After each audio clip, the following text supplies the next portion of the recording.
Hello and नमस्कार, हारी स्वागत है सभी का आज की इस एनर्जेटिक क्लास के अंदर। मैं हूं Tansukh Paliwal, academically A chartered accountant but passionately a law aspirant. मैं भी एक लॉ लर्नर ही हूं आप लोगों की तरह, और इसीलिए जो है ना हर क्लास के अंदर एक जज्बात जो है स्टूडेंट वाला रहा है और आगे भी रहेगा।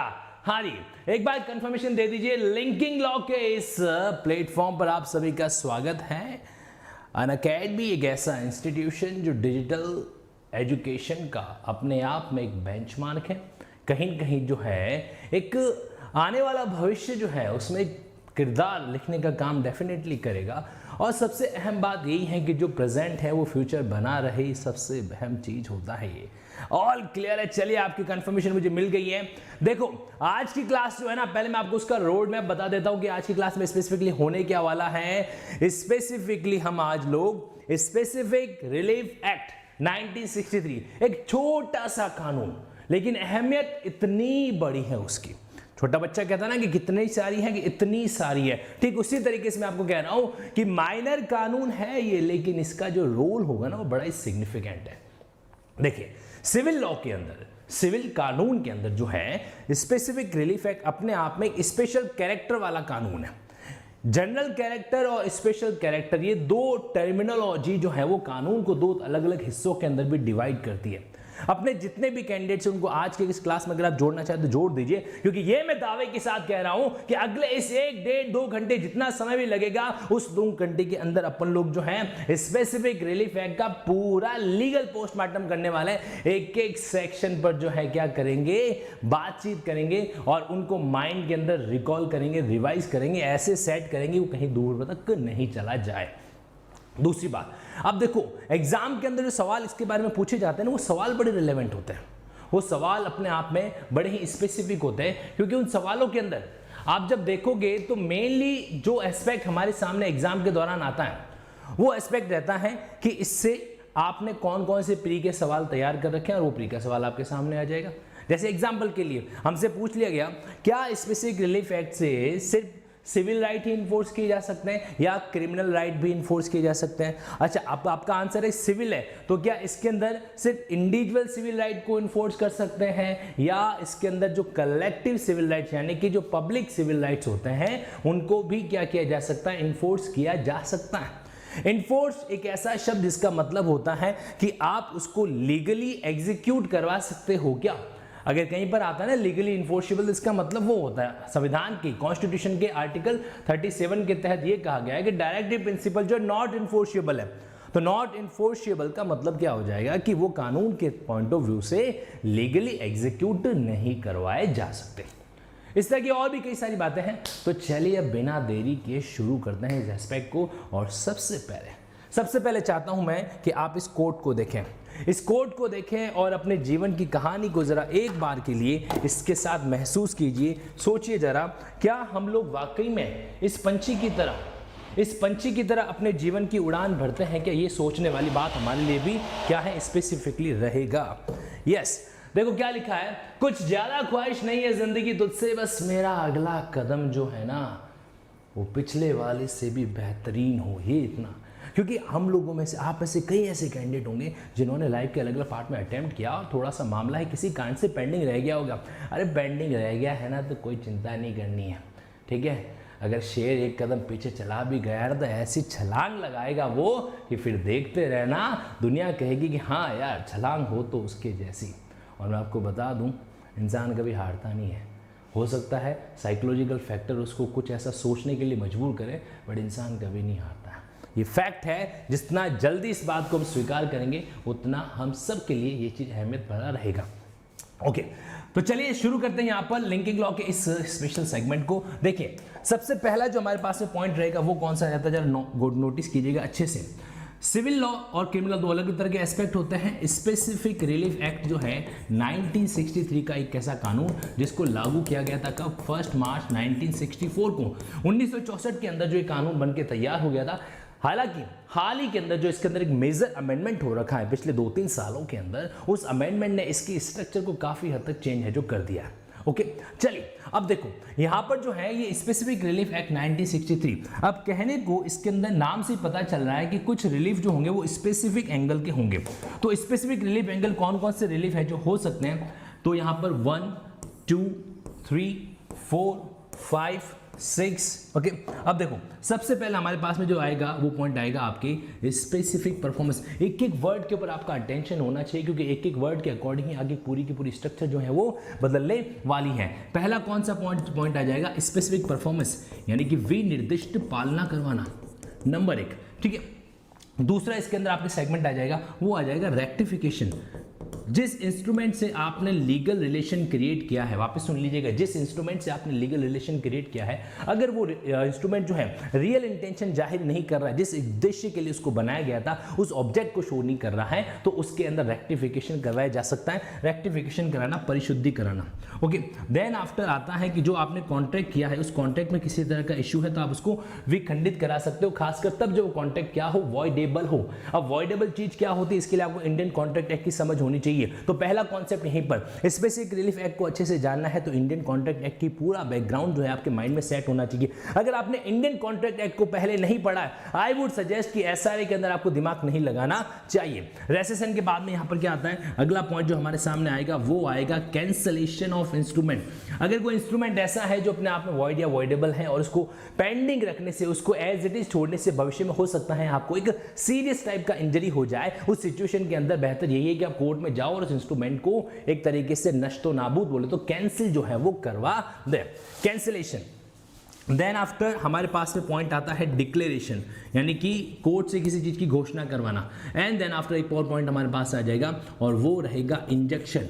हालांकि मैं आपको बता दूं स्पेसिफिक रिलीफ और प्रिवेंटिंग रिलीफ इन दोनों को अलग अलग सेगमेंट में रखना जरूरी है, इसलिए ये सेगमेंट एक अलग तरीके का होगा और बाकी के जो पॉइंट हैं वो सब एक अलग कैटेगरी के अंदर कंसिडर किए जाएंगे। मजेदार बात ये है कि ये जो पॉइंट है ना स्पेसिफिक परफॉर्मेंस, सबसे अहम है ये, ठीक है।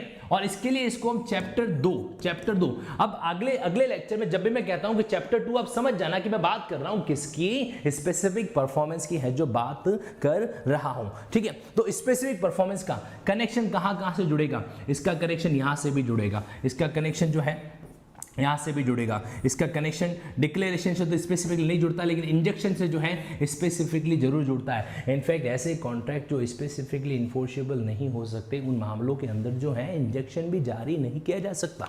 ये बात भी कहाँ पर लिखी हुई, इसी कानून के अंदर जो लिखी हुई है। अब हमें सिंपली क्या करना है, हमें सिंपली इनको जो है 1 बाय 1 कैटेगराइजेशन के अंदर क्या करना है, डिस्कस है जो करना है। इतना जरूर ध्यान रखना कि जो चीज़ अपने आप में रिलेवेंट होगी उन्हें सबसे पहले पढ़ेंगे तो उसका मजा कुछ और होगा।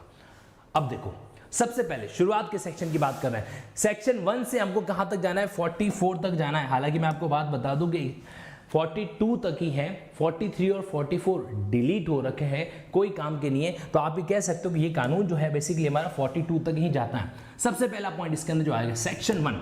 देखो सेक्शन 1 जैसा कि दूसरे कानून का होता है, यहां पर भी यही मेंशन कर रखा है कि ये जो कानून है पूरे भारत के अंदर, होल इंडिया के अंदर क्या होता है, लागू जो है हो रखा है होल इंडिया के अंदर। और अब तो जम्मू कश्मीर के अंदर भी क्या होता है, शामिल हो रखा है। अरे जाग रहे हो या सो रहे हो, कमेंट बॉक्स में मुझको जरूर रिप्लाई कर देना कि यस सर वी आर एक मैसेज आना चाहिए ताकि लगे मुझे कि मैं अकेला खुद से ही बातचीत नहीं कर रहा हूं, है ना। कई बार होता है ना इंसान जो है खुद में खोया हुआ रहता है। जाग रहे हैं, वेरी गुड, ओके, जागना बड़ा जरूरी है।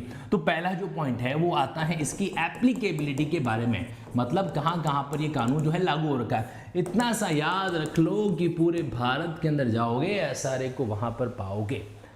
ओके चलिए राइट, आपके कमेंट्स से मुझे यहाँ पर दिख रहे हैं। Now the next point section 2 जो आता है वो आता है डेफिनेशन। ध्यान रखना ज्यादा लंबी चौड़ी डेफिनेशन है ही नहीं यहाँ पर ज्यादा लंबी चौड़ी डेफिनेशन नहीं है। एसआरए की डेफिनेशन को 2 कैटेगरी में डिवाइड किया जाता है। एक तो ऐसी डेफिनेशन होगी जो वाकई में स्पेसिफिकली यहाँ पर बता रखी है, और दूसरी वो होगी जो इंडियन कॉन्ट्रैक्ट एक्ट से उधार ली जाती है। क्या ली जाती है, इंडियन कॉन्ट्रैक्ट एक्ट में कोई टर्म डिफाइन कर रखा है और जो यहाँ पर एसआरए के अंदर नॉट डिफाइंड है, एसआरए के अंदर क्या है, डिफाइन जो है नहीं कर रखा है, तो इसका मतलब वही होगा जो इंडियन कॉन्ट्रैक्ट एक्ट में दे रखा है, ठीक है। उसके बाद में बाकी के टर्म्स में क्या क्या आ जाता है हमारे पास में, तो जैसे यहाँ पर आपके एक शब्द आएगा ऑब्लिगेशन, ओके, दूसरा शब्द आ जाएगा जैसे सेटलमेंट, तीसरा शब्द आपके जैसे ट्रस्ट वाला पॉइंट आ गया या ट्रस्टी वाला पॉइंट आ गया। और तो इस तरीके से ए बी सी डी और ई 5 ही डेफिनेशन आपको दे रखी है। उसमें से ये जो पार्ट है ना ये बहुत महत्वपूर्ण है, ऑब्लिगेशन वाला। हालांकि महत्वपूर्ण तो सारी डेफिनेशन होती है, इंपॉर्टेंस जो है वो हर डेफिनेशन के अपने आप में यूनिक होती है, लेकिन ऑब्लिगेशन वाला जो पार्ट है वो वाकई में बहुत इंपॉर्टेंट है। क्यों ऐसा इंपॉर्टेंट जानने की कोशिश कीजिएगा, क्योंकि इंजेक्शन वाला पार्ट जब आप पढ़ोगे ना, इंजेक्शन एक नेगेटिव ऑर्डर कोर्ट का जो मना करता है कि ये वाली चीज नहीं कर सकते आप, उसके अंदर आपको ऑब्लिगेशन शब्द ही मिलेगा। जहां पर फेवरेबल ऑब्लिगेशन का ब्रीच होता है वहां पर इंजेक्शन जारी किया जा सकता है। ओके, इस ऑब्लिगेशन वाले पार्ट का स्पेशल कनेक्शन जुड़ता है किसके साथ में, इंजेक्शन के साथ में। आज की ही इस क्लास में ध्यान से सुनना मेरी बात को, आज की ही इस क्लास में मैं आपको वो शब्द जरूर स्पेशली इंडिकेट कराऊंगा जहां पर ये मेंशन कर रखा है कि इंजेक्शन अगर आप कोर्ट से जारी करवाना चाहते हो तो आपको क्या करना पड़ेगा, फेवरेबल ऑब्लिगेशन को साबित करना पड़ेगा, प्रूफ का जो करना होगा। Okay, now let move ahead, आगे बढ़ते हैं यहां पर। तो इस तरीके से सेक्शन 2 हमारे सामने आया। सेक्शन 3 की अगर मैं बात करूं, सेक्शन 3 जो कि बेसिकली नॉन एप्लीकेबिलिटी के बारे में है, जो डील करता है, नॉन एप्लीकेबिलिटी के बारे में डील करता है। इसमें बड़ा मतलब क्लियर कट लिखा हुआ है कि कॉन्ट्रैक्ट के तहत आपके पास कोई दूसरी रिलीफ है, अदर कॉन्ट्रेक्चुअल रेमेडी अगर कोई है, या फिर जो रजिस्ट्रेशन एक्ट के तहत आपने कोई बात मेंशन किया है वहां पर इसका कोई प्रभाव जो है नहीं पड़ेगा। यानी कि एक तरीके से ये सेविंग क्लॉज की तरह है। सेविंग क्लॉज का मतलब होगा कि इन चीजों को छोड़ दिया जाता है, एक्चुअली इन चीजों के ऊपर आप जबरदस्ती एप्लीकेबिलिटी नहीं करा सकते। तो यहां पर क्या क्या हो जाएगा, अगर कोई आपके पास अदर रेमेडी है, अगर कोई अदर रेमेडी है यू कैन यूज इट, कोई प्रॉब्लम नहीं है। और दूसरा कौन सा हो जाएगा इसके अंदर कि जो रजिस्ट्रेशन कानून जो है वहां पर इसका एप्लीकेबिलिटी नहीं रहेगा। एक एग्जांपल देते हैं फिर आगे बढ़ता है।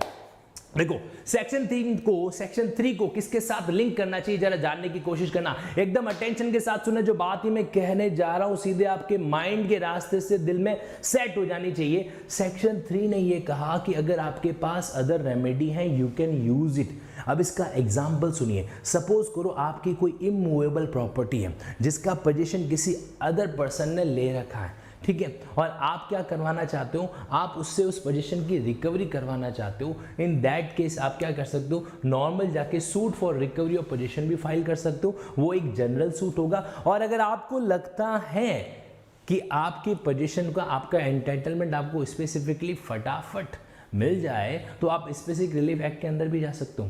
यानी कि स्पेसिफिक रिलीफ एक्ट के अंदर आपके पास ऑप्शन है, इट डजंट मीन कि दूसरा ऑप्शन खत्म हो चुका है। एक और एग्जांपल सुनिए, एक पर्सन ने दूसरे पर्सन के साथ में कॉन्ट्रैक्ट किया था, उसके बाद उसने उसका ब्रीच कर दिया, तो ब्रीच ऑफ कॉन्ट्रैक्ट होने के बाद में आप सेक्शन 73 इंडियन कॉन्ट्रैक्ट एक्ट में जाकर जनरल सूट भी क्या कर सकते हो, फाइल कर सकते हो। और अगर आपको लगता है कि ये जो कॉन्ट्रैक्ट है ये एसआरए की कंडीशंस पे फुलफिल्ड होता है, उस सिचुएशन के अंदर आप क्या करा सकते हो, उसकी स्पेसिफिक परफॉर्मेंस भी जो है करवा सकते हो। तो हर चीज का आपस में किस किस तरीके से कनेक्टिविटी होता है, किस तरीके से लिंकिंग होता है, अगर उन चीज़ों को साथ साथ ऑब्जर्व करते हुए चलेंगे ना तो हमें दिक्कत नहीं आएगा। अब एक और बात कहता हूँ, सेक्शन 3 जो है ना इसका कनेक्शन आपको सेक्शन 5, 6, 7, 8 इनके साथ जरूर जोड़ना चाहिए, जरूर जोड़ना चाहिए। जैसे 5 और 7 की बात करूँ, अब यहाँ पर इनको मेंशन तो कर रखा है, ये है तो एसआरए के तहत रिलीफ, लेकिन ये रिलीफ ग्रांट की जाते हैं सीपीसी के तहत। किसके तहत, सीपीसी के तहत। देखो एसआरए के अंदर 3 ऐसे सेक्शन है, ध्यान से सुनना मेरी बात को। एसआरए एक्ट के अंदर 3 ऐसे सेक्शन है जो स्पेशली कहते हैं कि भैया ये बात जाननी है तो वहां पर जाओ, कहां पर, सीपीसी के पास में जाओ। वो 3 सेक्शन कौन कौन से हैं, स्पेसिफिक रिलीफ एक्ट के वो 3 सेक्शन जो सीधा का सीधा सीपीसी को रेफर करते हैं वो होंगे। नंबर 1 सबसे पहले आपके सामने आएगा सेक्शन 5। सेक्शन 5 यहां क्या होती है, recovery of immovable property, recovery of immovable property on the basis of title, CPC के अंदर फॉलो करना पड़ेगा। सेक्शन 7 यहाँ पर क्या आ जाएगा, अगर आप रिकवरी करना चाहते हो किसी इमूवेबल प्रॉपर्टी का, सॉरी मूवेबल प्रॉपर्टी का, मूवेबल प्रॉपर्टी की रिकवरी करना चाहते हो तो आपको सीपीसी को फॉलो करना पड़ेगा। और तीसरा पार्ट जो है वो यहाँ नहीं मिलेगा, वो आपको मिलेगा सेक्शन 37 के सबसेक्शन 1 के अंदर, जहां पर लिखा हुआ है कि अगर आप टेम्परेरी इंजेक्शन टेम्परेरी इंजेक्शन जो है वो कोर्ट से ग्रांट करवाना चाहते हो तो उस केस में आपको सीपीसी की प्रोसेस जो है फॉलो करना पड़ेगा। और कहां पर है temporary injection? Order number 39 CPC के अंदर। ठीक है, तो इस तरीके से ये प्रोविजन एसआरए का सीपीसी से क्या कनेक्टिविटी है, तो ये तीन बातें तो स्पेसिफिकली वहां पर आती ही आती है। ठीक है, तो इस तरीके से अभी तक हम लोगों ने 3 सेक्शन के बारे में बात की और चौथा सेक्शन बड़ा क्लियर कट है। चौथे सेक्शन ने 4th सेक्शन ऐसा है जो आपके पूरे एसआरए एक्ट पर लागू होता है। एसआरए एक्ट को सिर्फ इंडिविजुअल सिविल राइट इन्फोर्स करने के लिए ही इस्तेमाल कर सकते हो। इस सेंटेंस का मतलब क्या है? इस सेंटेंस का मतलब सिंपल सा इतना है कि इसके अंदर किसी पब्लिक सिविल राइट को आप इन्फोर्स नहीं करा सकते और किसी क्रिमिनल राइट को आप इन्फोर्स नहीं करा सकते। सिर्फ और सिर्फ इंडिविजुअल सिविल राइट जो है वही इसके तहत क्या हो सकता है, इन्फोर्स जो है हो सकता है। ओके, अब एक मजेदार बात सुन लीजिएगा। अगले 2 सेक्शन जो आपके सामने मैं डील करने वाला हूं, इन दोनों ही सेक्शन का बहुत ही वेटेज है।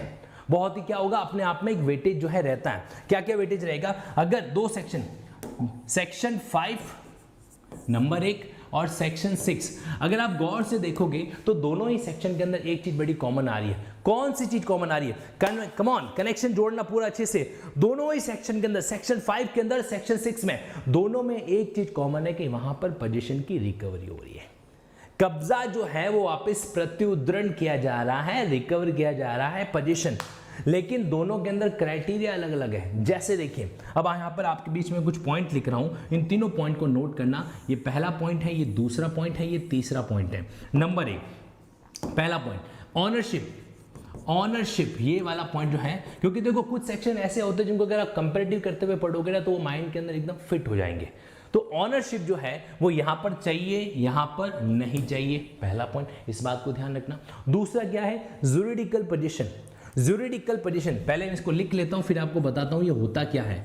ज्यूरिडिकल पोजीशन, अब देखो, एक किराएदार ने, एक टेनेंट ने लैंडलॉर्ड से उसका मकान जो है वो अगले 2-3 सालों के लिए रेंट पर लिया।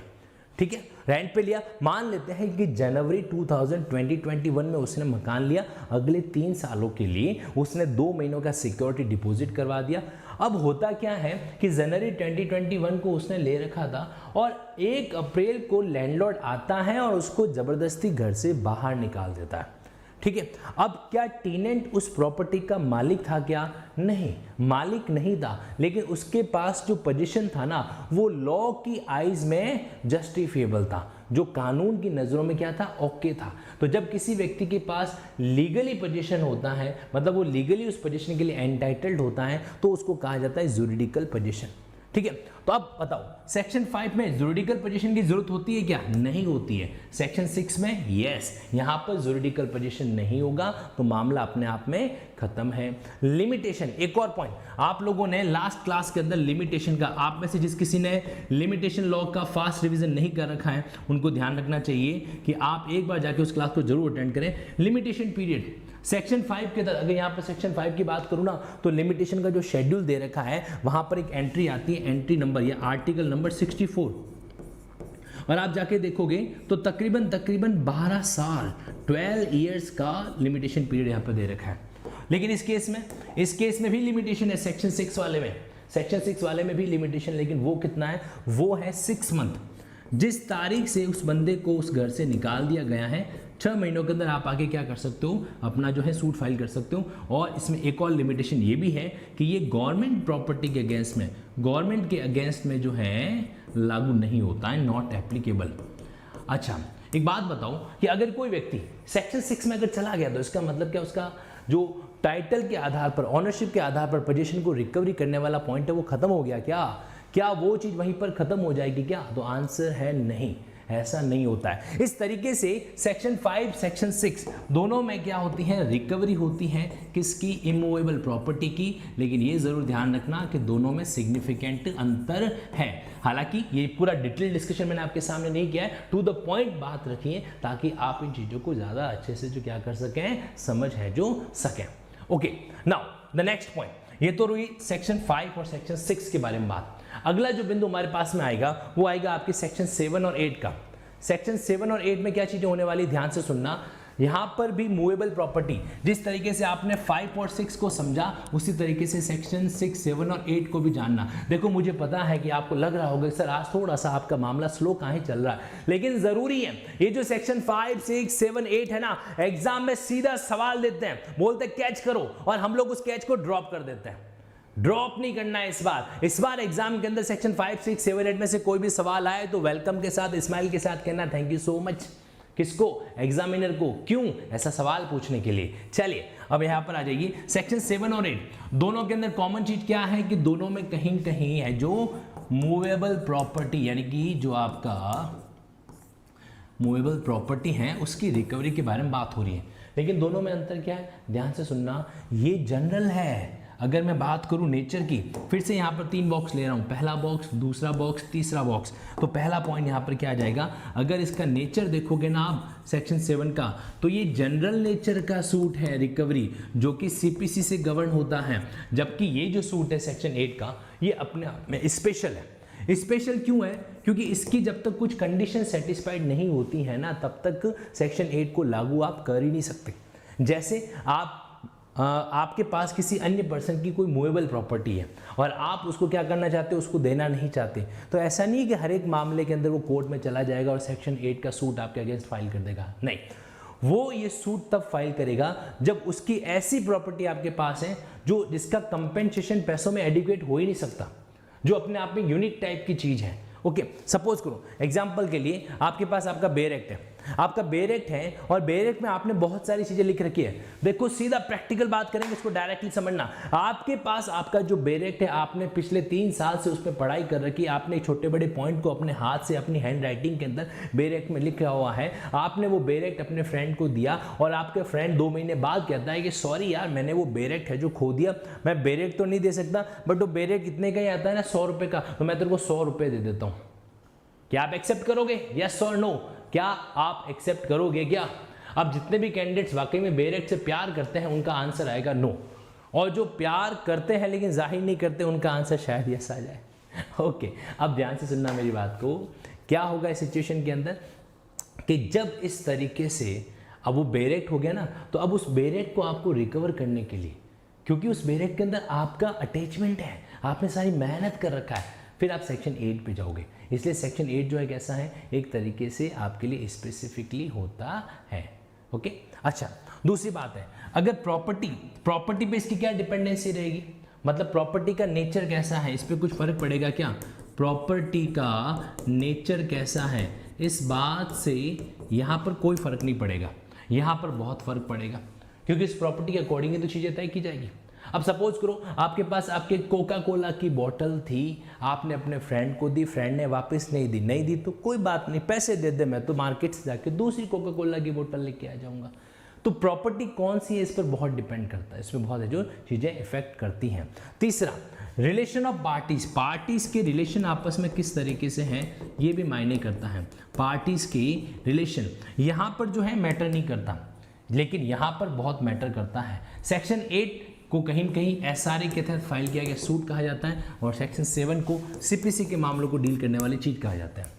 एक चीज ध्यान रखना, अगर आप ये कहते हो कि सर जैसे सेक्शन 5 और 6 है वैसे का वैसा कनेक्शन कहेंगे सेक्शन 7 और 8 का है, तो सॉरी आप गलत कह रहे हो। क्यों गलत कह रहे हो, जरा सुनना। सेक्शन 6 जो है ना, उसमें नॉन ऑनर, जो मालिक नहीं है वो भी क्या कर सकता है, सूट फाइल कर सकता है। सेक्शन 8 के अंदर जो है ना, जो पर्सन या तो ऑनर है या जो एंटाइटल्ड है वही सूट फाइल करता है। एंटाइटल मतलब जो कहीं कहीं एक लीगल राइट रखता है उसके प्रति। और किसके खिलाफ ये सूट फाइल किया जाता है, ध्यान रखना, सेक्शन 8 जो है ना, कभी भी ऑनर के खिलाफ फाइल नहीं होगा, ऑनर के खिलाफ नहीं हो सकता है। सेक्शन 6 हो सकता है, किराएदार लैंडलॉर्ड के खिलाफ सेक्शन 6 में सूट फाइल कर सकता है। लेकिन क्या कोई ऐसा व्यक्ति सेक्शन 8 में सूट फाइल कर सकता है मालिक के खिलाफ, ऑनर के खिलाफ? तो दोनों के अंदर क्या होगा, अंतर होगा, दोनों के अंदर अंतर है। सेक्शन 8 ही कहता है कि अगर किसी पर्सन ने आपकी मूवेबल प्रॉपर्टी ले रखी है और उसके पास इस प्रॉपर्टी को लेने का कोई लीगल राइट नहीं था और आप उसका पोजीशन लेना चाहते हो, तो go ahead for section 8। Clear है? तो दोनों के अंदर बहुत अंतर है। 5-6 के रिलेशन को एज इट इज आप सेक्शन 7-8 में क्या नहीं कर सकते, अप्लाई जो है नहीं कर सकते। इस बात को हमेशा माइंड के अंदर है जो ध्यान में रखना। तो ये रिकवरी का पॉइंट है। इनफैक्ट अगर आप देखोगे तो यहां पर मैंने एक पॉइंट मेंशन नहीं किया। कौन सा मेंशन नहीं किया? रिकवरी वाला पॉइंट मेंशन नहीं कर रखा है।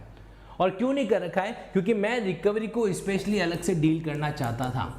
इसलिए आपके पास स्पेसिफिक रिलीफ एक्ट के अंदर टोटल कितने हो जाएंगे? 7 तरह के पॉइंट हो जाएंगे। फटाफट रिकॉल कर लीजिए मेरे साथ में। सबसे पहला पॉइंट आपके पास जो आएगा, सबसे पहला रिलीफ जो आएगा वो आएगा रिकवरी का। ठीक है, रिकवरी का नंबर 1 स्पेसिफिक परफॉर्मेंस, नंबर 2 उसके बाद में रेक्टिफिकेशन परिशुद्धि, नंबर 3 उसके बाद में रेसिशन यानी कि विखंडन, उसके बाद में कैंसिलेशन रद्द करवाना, उसके बाद में डिक्लेरेशन और देन आफ्टर इंजेक्शन। इस तरीके से ये 7 चीजें जो है आपके पॉइंट ऑफ व्यू से कनेक्टेड होती है। ठीक है, अब एक छोटी सी इंफॉर्मेशन मैं आपको यहां पर दे देता हूं। अगर आप वाकई में इन चीजों को डिटेल वे में ऑब्जर्व करना चाहते हैं तो मैं यहां पर आपको एक चीज जरूर सजेस्ट करूंगा। आप प्ले स्टोर में जाओ, अनअकैडमी के इस ऐप को डाउनलोड करो। डाउनलोड करने के बाद क्या होगा, वहां पर आपके पास में लॉगिन करते समय एक क्रेडेंशियल और एक रेफरल कोड मांगेगा। तो आप उसमें क्या कर सकते हो, जैसे डाउनलोड कर लिया, उसके बाद इंस्टॉल करते समय आप लिंकिंग 10 इस कोड का इस्तेमाल कर सकते हो। और जो जुडिशियल कोर्सेज हैं, जैसे कि ऑलरेडी मैं आपको बताऊं, अनिल खन्ना सर की टीम के द्वारा एक ऑलरेडी कोर्स वहां पर रनिंग में चल रहा है, जुडिशियल पीसीएस डे। और 28 क्या तारीख रहेगी ये? 28 जुलाई को लिंकिंग लॉ का भी जुडिशियल कोर्स है जो आने वाला है इसी सेगमेंट पर डिटेल डिस्कशन के साथ में। एक बात और समझ लीजिए यहाँ पर कि इसके अंदर सब्सक्रिप्शन का भी जो लिस्ट है, हालांकि देखो आप जब सब्सक्राइब करोगे तो चूंकि आप लोग लॉयर हो, आप सब जानते हो कि कौन सी चीज़ को कैसे गेन करना है, कैसे नहीं करना है। तो यहाँ पर 1 महीना, 3 महीना, 6 महीना अलग अलग कोटेशन दे रखी है। अब सवाल आता है सर ये तो बहुत महंगा पड़ेगा, तो मैं आपको बता देता हूँ इसका कोटेशन कैसे काम करता है। सपोज करो आपने 12 महीने का ले लिया यहाँ पर, ठीक है, 12 महीने का लिया यहाँ पर, तो 2864 पर मंथ के हिसाब से यहाँ पर लिखा हुआ है अप्रोक्सली 34,000।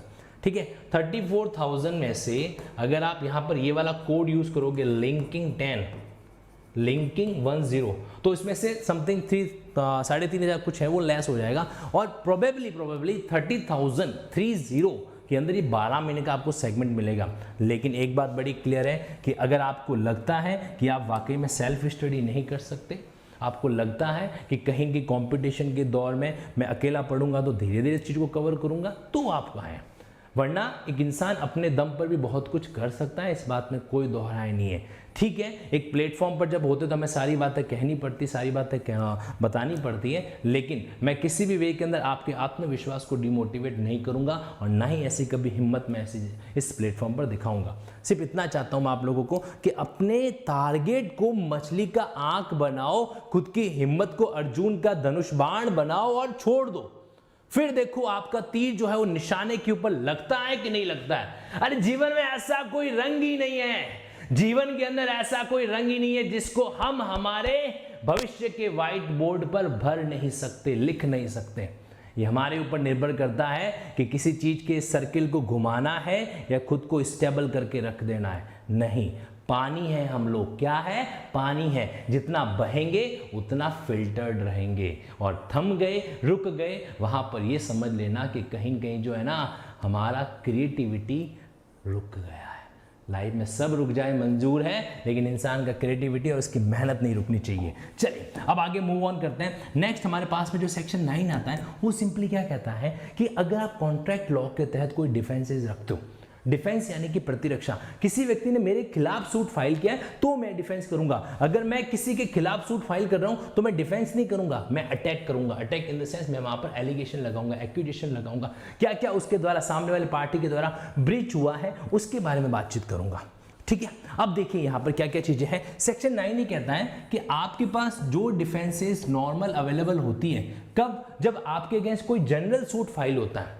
तो जनरल सूट के समय आप जो डिफेंसेस इस्तेमाल कर सकते हो, जिसको आपका कॉन्ट्रैक्ट लॉ अलाउ करता है, वो सारी की सारी डिफेंसेस, सारी की सारी प्रतिरक्षाएं आप स्पेसिफिक रिलीफ एक्ट के केस में भी अप्लाई कर सकते हो। सेक्शन 9 बहुत भोला भाला जीव है, ये कोई लंबी चौड़ी बात नहीं कर रहा है, इसको घुमाना फिराने नहीं है। सिंपल सा एक वर्ड दे दो, डिफेंसेस, तो वो सारी डिफेंसेस आपको यहां पर क्या होती है, अवेलेबल होती है। और अब सबसे गब्बर सिंह, सबसे खतरनाक इस एसआरए एक्ट का जो गब्बर सिंह सेक्शन है वो कौन सा है, वो है आपका सेक्शन 10। अब पूरा अटेंशन रखना, अब एकदम से ना पूरी लाइन बाय लाइन माइंड में के अंदर चली जानी चाहिए, क्योंकि सेक्शन 10 है तो सब है, तुम हो तो हम हैं तो तुम हो, सब कुछ है, सारा जहां है, किसी चीज की कमी नहीं है। लेकिन एसआरए एक्ट का जो सारा जहां है ना वो सेक्शन 10 के ऊपर बहुत डिपेंड करता है। बाकी चीजें रिलेवेंट है, लेकिन सेक्शन 10 का जो अहमियत है वो सबसे मायने रखता है। देखो आपको एक बात बताऊं, अभी हाल ही में जो रिसेंट अमेंडमेंट हुआ था ना, उससे पहले इसकी भाषा नकारात्मक थी एक तरीके से, मतलब कुछ केसेस के अलावा स्पेसिफिक परफॉर्मेंस बाकी सारे केसेस में नहीं होता था। लेकिन अमेंडमेंट के बाद में सेक्शन 10 में क्या हो रखा है, इसको पॉजिटिव कर दिया गया, पॉजिटिव है जो कर दिया गया है, और इसमें कहा हुआ है कि ऑल काइंड ऑफ चीज, जो भी कॉन्ट्रैक्ट है वो एक तरीके से स्पेसिफिकली परफॉर्म किया जा सकता है, कोई प्रॉब्लम नहीं है, मस्ती से किया जा सकता है। लेकिन यहां पर जो है कुछ नेगेटिव लिस्ट इन्होंने जरूर प्रोवाइड की है।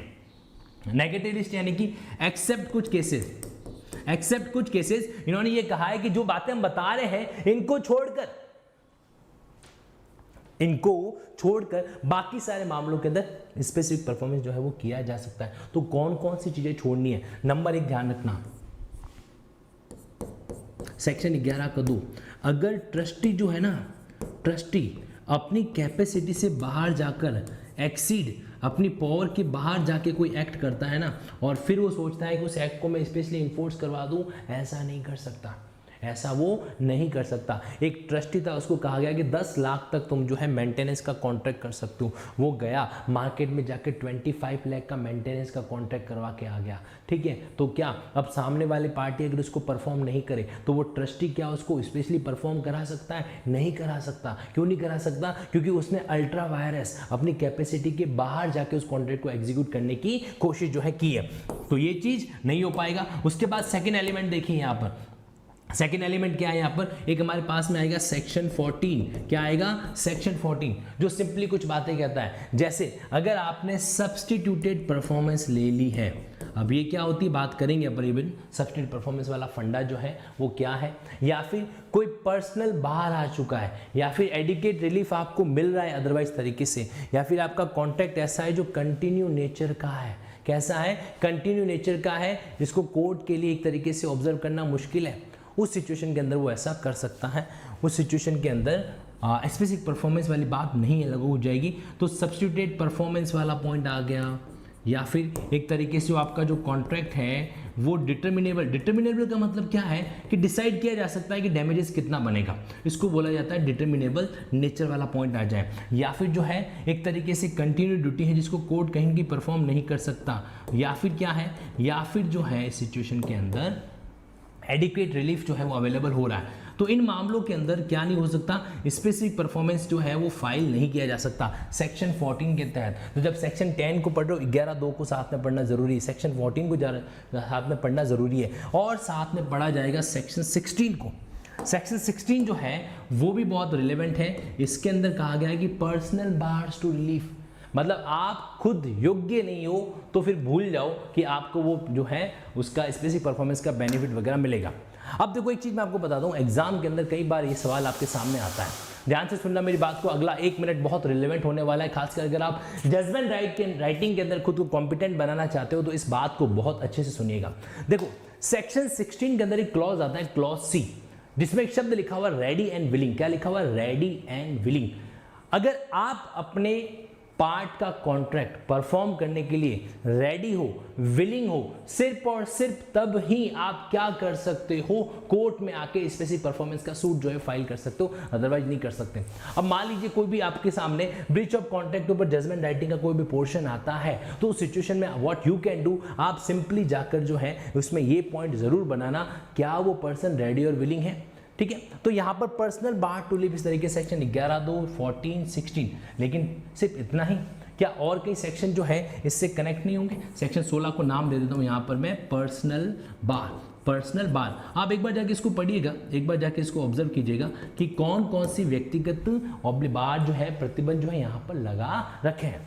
ठीक है, अब सेक्शन 10 के अलावा और भी कई सारी चीजें, जैसे एग्जाम्पल के लिए एक आपके पास सेक्शन 23 आता है, सेक्शन 23 आता है, वो क्या कहता है? वो कहता है कि अगर लिक्विडेशन कर दिया, अब लिक्विडेशन क्या होता है जरा समझना, हम लोग कहते हैं ना कि यार 2000 का नोट थोड़ा छुट्टा दे देना मेरे को, है ना।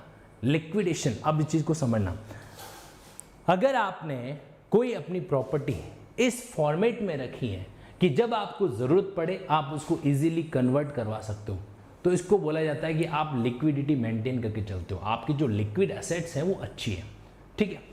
उसी तरीके से जब ब्रीच ऑफ कॉन्ट्रैक्ट हो तो आपने पहले से ही एक अमाउंट तय कर रखा हो कि जो व्यक्ति ब्रीच करेगा उसको इतना अमाउंट पे करना पड़ेगा, तो इसका मतलब है कि आपने कॉन्ट्रैक्ट में लिक्विडेशन कर रखा है, ठीक है। लिक्विड वाली बात है कि लिक्विड क्या होता है, बहता रहता है ना, ठीक है। तो इसी तरीके से क्या होता है, अगर आपने कंपेंसेशन के पॉइंट को, प्रतिकर के पॉइंट को ऑलरेडी लिक्विड कर रखा है तो इसको बोला जाता है लिक्विडेशन। तो अगर किसी कॉन्ट्रैक्ट में पहले से तय है कि भाई ब्रीच करोगे तो वहां पर क्या होगा, आपके जो है ये इतने का आपको क्या करना पड़ेगा, अमाउंट जो पे करना पड़ेगा। तो क्या इसका मतलब स्पेसिफिक परफॉर्मेंस नहीं करवा सकते क्या, मस्ती से करा सकते हो, कोई टेंशन नहीं है, ओके।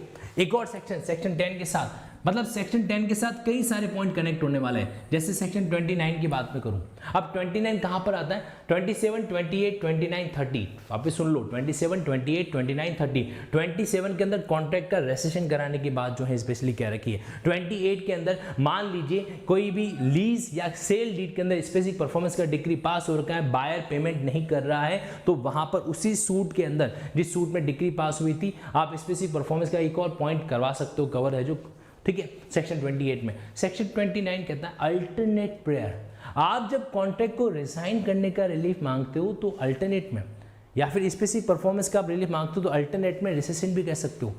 रेसेशन का मतलब क्या होता है, कॉन्ट्रैक्ट को वॉइड करा देना, वो वॉइडेबल था, इसको आप वॉइड है जो करवा देते हो।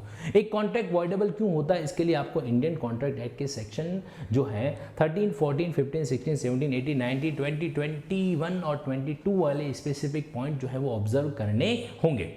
जब वॉइडेबल होता है तो उसके बाद में एक पार्टी को राइट मिल जाता है कि वो क्या कर सकते हैं, उसको रिसाइन है जो करवा सके। हालांकि रिसाइन कराने का जो प्रोविजन है वो इंडियन कॉन्ट्रैक्ट एक्ट में भी है, लेकिन स्पेसिफिक रिलीफ एक्ट में अलग से दे रखा है। तो 29 सेक्शन जो है वो भी स्पेसिफिक परफॉर्मेंस के पॉइंट ऑफ व्यू से क्या होता है, डायरेक्टली है जो कनेक्ट होता है, ओके। लेट मूव ऑन, आगे बढ़ते हैं। यहाँ पर एक और पॉइंट यहाँ पर आपको बताता हूं मैं, जैसे आप इंजेक्शन पढ़ेंगे, इंजेक्शन के आपको कई सारे पॉइंट है जो मिलने वाले हैं। इंजेक्शन यानी कि व्यादेश, तो उस पॉइंट के अंदर भी आपको एक चीज मिलेगा कि अगर स्पेशली परफॉर्मेबल, स्पेसिफिकली इन्फोर्सेबल कॉन्ट्रैक्ट नहीं है तो वहां पर इंजेक्शन भी ग्रांट है जो नहीं किया जा सकेगा, ठीक। अब सेक्शन 10 के बाद में कोई भी सूट जो फाइल होता है ना स्पेसिफिक परफॉर्मेंस का, वो सेक्शन 10 के अंदर होता है। एग्जाम के अंदर भी अगर आप लिखोगे कि सूट अंडर विच सेक्शन, तो suit under section 10 for specific performance of contract, इस तरीके से हेडिंग जो है लिखी जाएगी। क्या लिखा जाएगा, धारा 10 के तहत विनिर्दिष्ट पालना का वाद, ये बात जो है वहां पर मेंशन की जाती है। अब आगे बढ़ते हैं यहाँ पर सेक्शन 11 के पॉइंट पर। देखो सेक्शन 11 सिंपली ट्रस्ट के केस में अप्लाई होता है, हालांकि 11(2) को जस्ट हमने अभी डिस्कस किया। सेक्शन 11 सिंपली कहता है कि ट्रस्ट के जो कॉन्ट्रैक्ट है वो स्पेशली इन्फोर्सेबल है, मतलब वहां पर भी स्पेसिफिक परफॉर्मेंस करवाई जा सकती है, लेकिन इस जनरल रूल को, ट्रस्ट के कॉन्ट्रैक्ट को इन्फोर्सेबल कराने वाले नियम को एक्सेप्ट करता है कौन, इसका अपवाद जो है वो कौन है, 11(2) जो है वो कवर्ड वहां पर करता है। अब देखो सेक्शन 12 वेरी इंपॉर्टेंट, सेक्शन 12 जो है ना बहुत महत्वपूर्ण है और बहुत टेक्निकल भी है।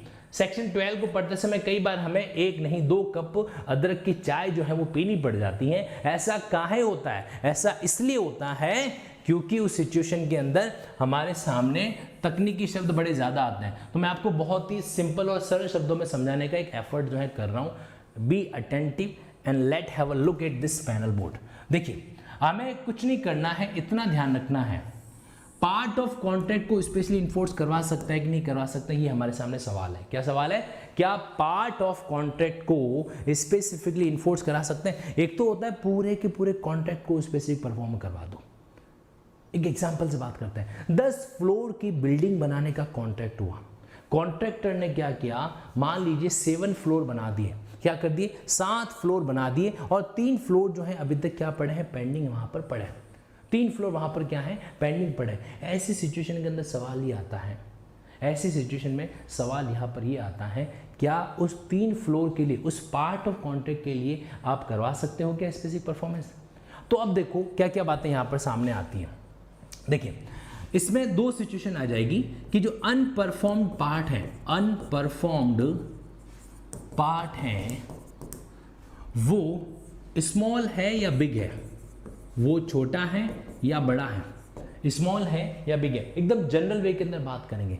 तो जो भी पॉइंट पड़ा हुआ है, पेंडिंग पड़ा है, अगर उसके लिए एडिक्वेट कंपेंसेशन हो सकता है, उसके लिए क्या हो, एडिक्वेट कंपेंसेशन जो है अगर हो सकता है, तब तो आप क्या करवा सकते हो। जैसे मान लो एडिक्वेट कंपेंसेशन दिया जा सकता है जो रिमेनिंग पड़ा है, तो जितना पार्ट करना चाहता है उस पार्ट के लिए उसको डन करवा दो। अब कॉन्ट्रैक्टर कहता है मैं तो सिर्फ 6 फ्लोर बना सकता हूं, तो उसको बोले कि चलो कोई बात नहीं 6 फ्लोर बना दे और बाकी के 4 फ्लोर के लिए इतना कंपेंसेशन दे देना, डन। इस यहाँ पर इस पार्ट परफॉर्मेंस को क्या किया जा सकता है, डन है, जो किया जा सकता है। दूसरा पॉइंट, अगर मान लीजिए कि ये एक हिस्सा है, सपोज करो ये बिल्डिंग का ये वाला हिस्सा, ये पूरी बिल्डिंग है, ठीक है। इस बिल्डिंग के अंदर जो है यहाँ तक, इस बिल्डिंग के अंदर यहाँ तक जो है 6 फ्लोर आ रहे हैं, 6 फ्लोर है जो आ रहा है, और ये 4th फ्लोर अभी तक पेंडिंग पड़ा है, ठीक है। ये एक तरीके से वो डन करना चाहता है, ये अभी तक उसके पेंडिंग पड़ा है। तो अगर ये इंडिपेंडेंट फुटिंग पर है, क्या वर्ड इस्तेमाल कर रहा हूं मैं, अगर ये अपने आप में सेपरेट और इंडिपेंडेंट है, सेपरेट एंड इंडिपेंडेंट है, तो वहां पर क्या हो सकता है, वहां पर बाकी के इस फ्लोर का स्पेसिफिक परफॉर्मेंस जो है करवा सकते हो, इस फ्लोर का करवा सकते हो, बाकी वाला नहीं है तो कोई दिक्कत नहीं हो। कहते हैं ना कि अगर एक कॉन्ट्रैक्ट में कुछ ऐसी बातें लिखी जो अपने आप में सेपरेट और इंडिपेंडेंट फुटिंग की हो, तो उनको एक सेपरेट कॉन्ट्रैक्ट की तरह डील जो है किया जा सकता है, सेपरेट कॉन्ट्रैक्ट की तरह डील जो है किया जा सकता है, ठीक है। चलिए अब आगे आ जाते हैं यहाँ पर। तो ये सेक्शन 12 वाला पॉइंट है। मैं फिर से कह रहा हूँ, मैंने यहाँ पर बेरेट की भाषा इस्तेमाल नहीं की है, मैं यहाँ पर आपको सिंपल सा लॉजिक बता रहा हूँ कि अगर जो पोर्शन छूट रहा है, जो पोर्शन पेंडिंग रह रहा है, सुनिएगा मेरी बात को, एकदम आंखें बंद करके ऑब्जर्व कीजिएगा, क्योंकि सेक्शन 12 है ही कुछ ऐसा। देखिए, जो पोर्शन पेंडिंग रह रहा है, अगर उस पोर्शन के लिए मनी में कंपेंसेट किया जा सके तो डन, तो फिर हम बाकी वाले पोर्शन को तो स्पेसिफिकली परफॉर्म करवा देंगे, और जो पोर्शन परफॉर्म नहीं होगा उसके बदले में कंपेंसेशन ले लेंगे। नंबर 1। नंबर 2, अगर पूरे कॉन्ट्रैक्ट में से जो अनपरफॉर्म्ड पार्ट है, जो परफॉर्म नहीं हो रहा है, वो अपने आप में कैसा है, वो अपने आप में इंडिपेंडेंट और सेपरेट फुटिंग पर है, वो अपने आप में सेपरेट और इंडिपेंडेंट फुटिंग पर है, तो उस सिचुएशन में क्या हो जाएगा, उस सिचुएशन के अंदर जो है वहाँ पर जितना परफॉर्मेबल है उतना परफॉर्म कर देंगे और बाकी वाले पार्ट को छोड़ देंगे।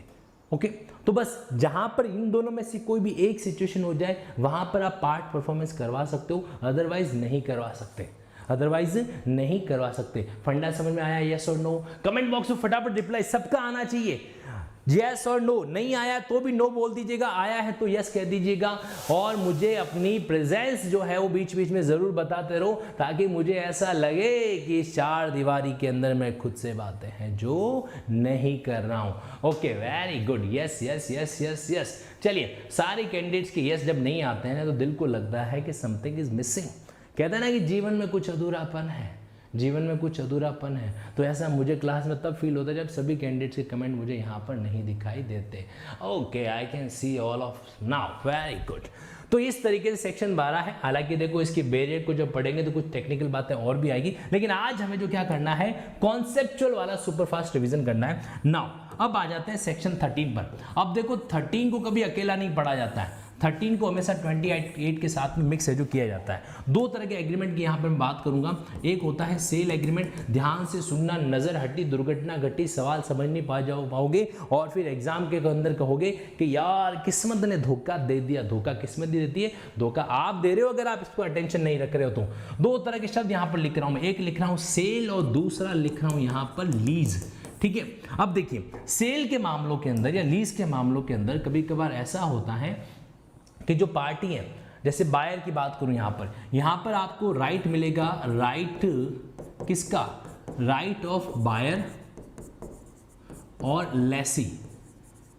बायर खरीदने वाला, लेसी का मतलब क्या हो जाता है, जिसने एक तरीके से पट्टे पर पट्टा लेकर जो है कुछ अमाउंट रेंट वाला डिसाइड कर रखा है, लेसी। ठीक है, और यहां पर 28 में राइट मिलता है, राइट ऑफ सेलर बेचने वाले का, और एक तरीके से लेसर का अधिकार यहाँ पर जो है आपको स्पेसिफिकली मिलता है। ठीक, तो दोनों के पॉइंट को ऑब्जर्व करते हुए चलना। पहला पॉइंट सेल आ गया। अच्छा, एक काम करो, इस लीज को एक बार भूल ही जाओ। चलो मैं आपको थोड़ा और सिंपल कर देता हूँ, लीज को भूल जाओ, क्योंकि क्या 2 तकनीक चीजें साथ साथ में मिक्स होगी तो फिर परेशानी उत्पन्न जो है करेगी, और परेशानी तो हमें नहीं चाहिए। हमें क्या चाहिए, सरल सीधा लिंकिंग कॉन्सेप्ट। अब सपोज करो सेल में ये अधिकार मिलता है बायर को, ये अधिकार मिलता है सेलर को। बायर और सेलर कौन होता है आप लोग अच्छे तरीके से जानते हो, ठीक है। अब देखिए है क्या एक्चुअली कि जब मान लीजिए बायर को पता चला कि जो सेलर था ना इसके पास परफेक्ट टाइटल है ही नहीं, क्या है इसके पास में, इम्परफेक्ट टाइटल है, इम्परफेक्ट टाइटल है, मतलब वो एब्सोल्यूट ऑनर था ही नहीं, फिर भी उसने कॉन्ट्रैक्ट कर लिया उस किसी पर्टिकुलर चीज को बेचने का, और उसके तहत जो है उसके तहत उसने बायर से कुछ पैसे वैसे ले लिए। उसने कहा कि ये प्रॉपर्टी जो दिख रही है ना ये सब अपनी है, तुम तो बताओ हाथ रखो कौन सी प्रॉपर्टी तुम्हें खरीदनी है। तो सेलर ने हाथ रख लिया, उसने वो प्रॉपर्टी उसको बेच दी। बाद में बायर को पता चला कि अरे यार इसके पास तो, सेलर के पास टाइटल ही नहीं था। अब वहां पर आपको पता है ट्रांसफर ऑफ प्रॉपर्टी एक्ट के कुछ प्रोविजन यहां पर एप्लीकेबल होते हैं, खासकर section 43 feeding the grant by estoppel. Section 43 को आप एसआरए के साथ में इंटर बेरेक्ट लिंकिंग जो है कर सकते हो।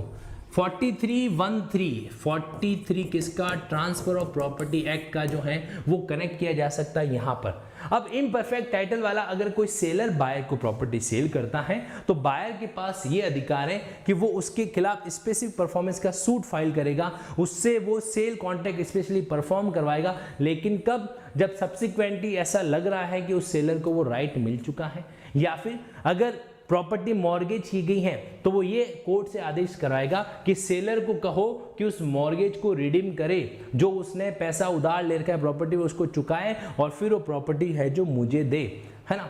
या फिर उसको किसी अन्य ऑनर से, को ऑनर से कंसेंट लेनी है तो वो कहेगा कि आप जाके उन अदर को ऑनर से क्या कीजिए, कंसेंट लीजिए। इस तरीके से बायर अपने राइट को प्रोटेक्ट करता है सेक्शन 13 के अंदर। वापस सुन लीजिए, सेक्शन 13 में बायर, खरीदने वाला अपने राइट को क्या करता है, प्रोटेक्ट है जो करता है। ओके, तो अब देखो ये वाला पॉइंट आ गया, इनपरफेक्ट टाइटल से बायर का राइट जो है वो प्रोटेक्ट हो रहा है। अब आ जाओ सेक्शन 28 पे।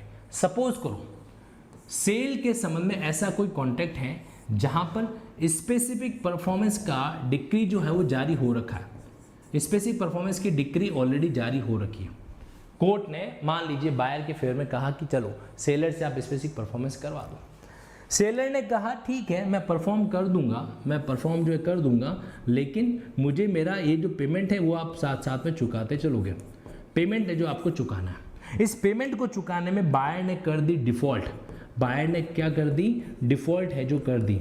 अब मुझे बताओ आप, क्या यहाँ पर बायर ने जो डिफॉल्ट किया मतलब पैसा नहीं चुकाया है तो उसके लिए क्या सेलर को वापस कोर्ट जाकर एक नया सूट फाइल करना चाहिए, या फिर जो स्पेसिफिक परफॉर्मेंस की डिक्री वाला सूट ऑलरेडी हो रखा है उसी के तहत सेम सूट के अंदर ही वो अपने काम को डील करेगा। तो सेम और डिफरेंट, आपका लॉजिक क्या कहता है, आपका लॉजिक यहां पर क्या कहता है, सेम सूट और डिफरेंट सूट। यहां पर सेलर को अपना पैसा वसूल करना है तो वो सेम सूट ही इस्तेमाल करेगा, नए सूट के ऊपर नहीं जाने वाला है। नए सूट के ऊपर क्या है, वो वहां पर नहीं जाएगा, वो उसी के अंदर जो है अपनी रिकवरी करेगा। दैट्स वाई सेक्शन 13 और 28 आपस में अगर लिंक नहीं किया तो समझ लेना कि मामला जो है अधूरा रहेगा।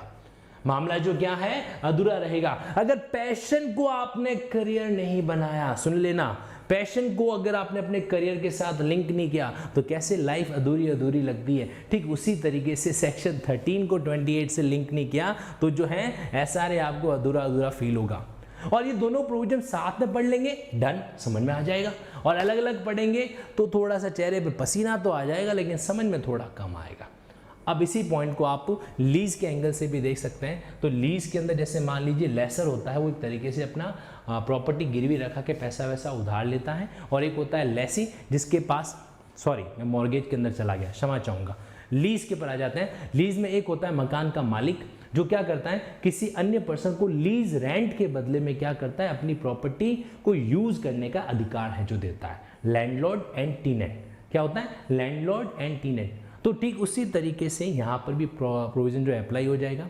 अगर लीज के संबंध में कोई स्पेशल डिक्री हुई है और बाद में जाके पेमेंट का डिफॉल्ट होता है, जैसे यहाँ पर तो क्या मिल गया कि जो प्रॉपर्टी जिसको दी गई यानी कि टीनेंट जो है, तो यहाँ पर टीनेंट को कोर्ट क्या देगा, चलो भाई कोई बात नहीं इसको मकान में रहने दो, लेकिन वो टीनेंट अगर रेंट पे नहीं करेगा तो सेक्शन 28 को जो लैंडलॉर्ड है वो यूज करेगा।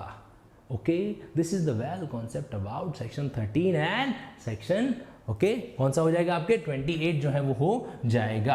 ओके, आगे बढ़ते हैं, यहाँ पर नेक्स्ट पॉइंट पे आ जाते हैं। तो यहाँ तक हम लोगों ने सेक्शन 11, 12, 13 वगैरह किए। अच्छा, अब आप लोग थक नहीं जाओ इसलिए पहले मैं आपको एक बात बता देता हूँ, एक छोटी सी चीज़ सुन लीजिएगा, और वो ये है कि अभी तक जो किया उसका फटाफट क्विक रिकॉल करेंगे, क्योंकि मुझे पता है स्पेसिफिक रिलीफ एक्ट थोड़ा टेक्निकल है, इसलिए हो सकता है मन कहे कि अरे यार ना ना ना ना ये ठीक नहीं लग रहा है। कम ऑन, मेरे साथ साथ रिवाइज कीजिए। सबसे पहले सेक्शन 1 हम लोगों ने पढ़ा। सेक्शन 1 के अंदर क्या बात हमारे सामने आई थी कि होल ऑफ इंडिया के अंदर ये कानून जो है लागू होता है। सेक्शन 2 हमारे सामने आया था, जिसने 5 तरह की डेफिनेशन के बारे में बात कर रखी, ऑब्लिगेशन, सेटलमेंट, ट्रस्ट, ट्रस्टी, और ऐसे कोई शब्द जो इंडियन कॉन्ट्रैक्ट एक्ट में डिफाइन कर रखे हैं और यहाँ पर डिफाइन नहीं कर रखे हैं, तो उनको हम एज इट इज जो यूज कर सकेंगे। सेक्शन 3 ने ये कहा था कि जहां पर आपके पास कोई अदर रेमेडी अवेलेबल है तो आप अदर रेमेडी का भी इस्तेमाल कर सकते हो, और रजिस्ट्रेशन एक्ट के प्रावधानों पर जो है स्पेसिफिक रिलीफ एक्ट की बात लागू नहीं होगी अगर वहां पर कोई स्पेसिफिक अलग से कोई चीज दे की है तो।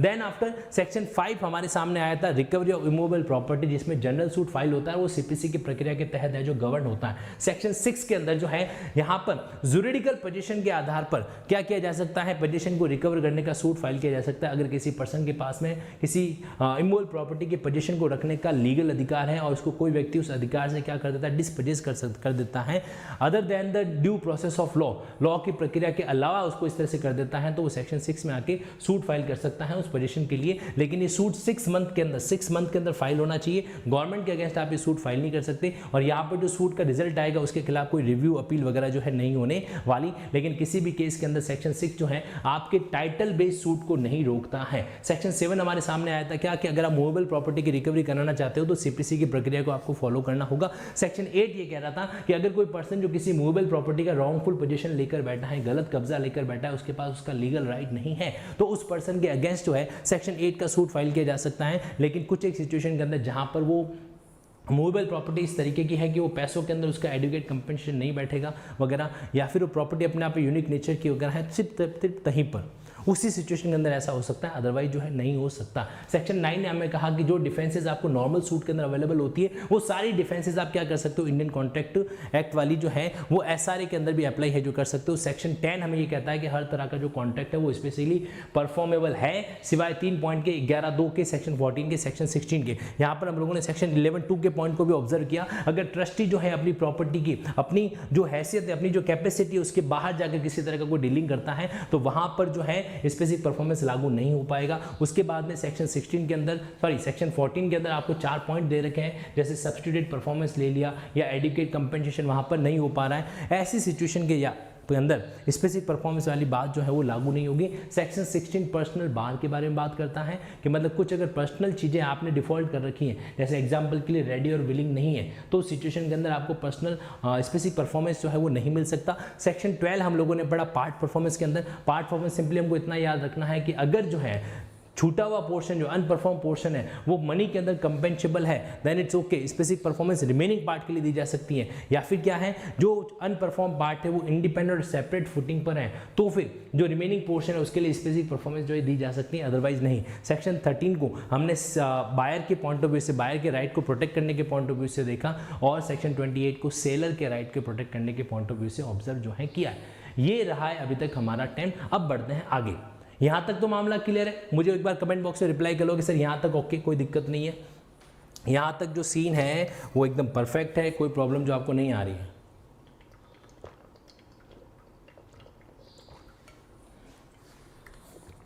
फिर हम आगे बढ़ते हैं, क्योंकि आज के केस में मुझे किसी तरह का कोई जल्दबाजी नहीं करना है। मैं सिर्फ इतना चाहता हूँ कि जितना पढ़ें उतना एकदम तबियत के साथ पढ़ें, मस्ती से पढ़ें, ठीक है। आ जाते हैं नेक्स्ट पॉइंट पर। अगला जो हमारे पास बिंदु है कि ये जो स्पेसिफिक परफॉर्मेंस है, ये कौन कर सकता है, नंबर 1, और किसके अगेंस्ट जो है की जा सकती है, किसके अगेंस्ट जो है की जा सकती है। तो कौन कर सकता है, बाय वूम, क्या बोलेंगे इसको, बाय वूम। तो इसका आंसर आपको मिलेगा सेक्शन 15 के अंदर। और अगेंस्ट वूम, तो इसका आंसर आपको मिलेगा क्या, सेक्शन 19 के अंदर। यानी कि सेक्शन 15 और 19 ये ऐसी चीजें हैं जो क्या है, आपस में लिंक करके पढ़ी जानी चाहिए। इनको अगर आप लिंक नहीं करते हो तो वो चीज कहेंगे अपने आप में क्या रहेगी, पेंडिंग है जो रहती है। अब देखो, हर कोई व्यक्ति स्पेसिफिक परफॉर्मेंस नहीं करा सकता, इस बात को आपको ध्यान में रखना है। एवरी पर्सन जो है वो क्या नहीं कर सकता, स्पेसिफिक परफॉर्मेंस नहीं करा सकता। पार्टी करा सकती है, उनका रिप्रेजेंटेटिव करा सकता है, उनका क्लेमेंट करा सकता है। मान लीजिए लिमिटेड लायबिलिटी वाली पार्टनरशिप बनी है, वो करवा सकती है। मान लीजिए एक कंपनी अमालगमेशन से पहले वाली है, तो अमालगमेट होने के बाद जो है वो क्या करा सकती हैं, इसका सूट फाइल कर सकती हैं। कुछ लोगों ने मिलकर एक नई कंपनी बनाई, यानी कि वो लोग क्या थे, वो लोग थे प्रमोटर। तो प्रमोटर जो है वो क्या करा सकते हैं, इनकॉर्पोरेशन होने के बाद में, अगर इनकॉर्पोरेशन के अंदर ये शब्द डाला गया है तो क्या करा सकते हैं, प्रमोटर जो है वो उसको स्पेशली इन्फोर्स करवा सकते हैं। तो बाय वूम अगेंस्ट वूम, आपको यहाँ पर एक चीज़ जरूर करनी चाहिए, आपको इस तरीके से एक लिस्ट बनानी चाहिए कि बाय के अंदर कौन कौन से लोग आ सकते हैं और अगेंस्ट के अंदर जो है कौन कौन से लोग आ सकते हैं। और देखना उस लिस्ट में कुछ डिफरेंस भी है क्या उसके अंदर डिफरेंस है या वो लिस्ट जो है एकदम सेम है, ये काम आपको थोड़ा करना चाहिए। अभी के लिए बस इतना जान लो, सेक्शन 15 द्वारा बाय वूम, सेक्शन 19 अगेंस्ट वूम के फंडे पर क्या करती हैं, वर्क जो है वो करती हैं। ओके, आगे बढ़ते हैं। यहाँ पर नेक्स्ट जो हमारे पास में पॉइंट आएगा वो देखिए बड़ा रिलेवेंट है। यहाँ पर क्या पॉइंट आता है कि सेक्शन, अब देखो सेक्शन 10 ने जो है ना हमें स्पेसिफिकली 3 सेक्शन के बारे में तो बता दिया, कौन कौन से, 11(2) के बारे में बता दिया, सेक्शन 14 के बारे में बता दिया, 16 के बारे में बता दिया। बट हकीकत एक और भी है, सेक्शन 10 में ये भी लिखा जाना चाहिए था कि आप सेक्शन 17 को भी देखें, सेक्शन 18 को भी देखें। ऐसा क्यों, ध्यान से सुनना इस बात को। जिस पर्सन के पास टाइटल नहीं है, the person who does not have the proper title या एम, तो वो क्या नहीं करा सकता, टाइटल वाले केस के अंदर स्पेसिफिक परफॉर्मेंस जो है नहीं करा सकता। अगर आपके पास टाइटल नहीं है तो भूल जाओ, फिर आप वहाँ पर स्पेसिफिक परफॉर्मेंस जो है नहीं करा सकते। और मान लीजिए 18, अब इसको थोड़ा सा ध्यान से समझना, यहाँ पर एक बिंदु लिखा हुआ है वेरिएशन, क्या लिखा हुआ है, वेरिएशन। वेरिएशन का मतलब होता है फेरबदल। वेरिएशन का मतलब क्या हो जाएगा, एक तरीके से चेंजेज करना, फेरबदल है जो करना। कई बार आपको पता है क्या होता है कि कॉन्ट्रैक्ट होने के बाद में उसमें कुछ चेंजेस हो जाते हैं। एक प्रैक्टिकल और एक रियल टाइम एग्जांपल मैं आपको दे रहा हूं, ध्यान से सुनना मेरी बात को। सपोज करो कि एक टीचर जो है वो किसी न किसी तरह के कॉमर्शियल इंस्टीट्यूशन से जुड़ता है।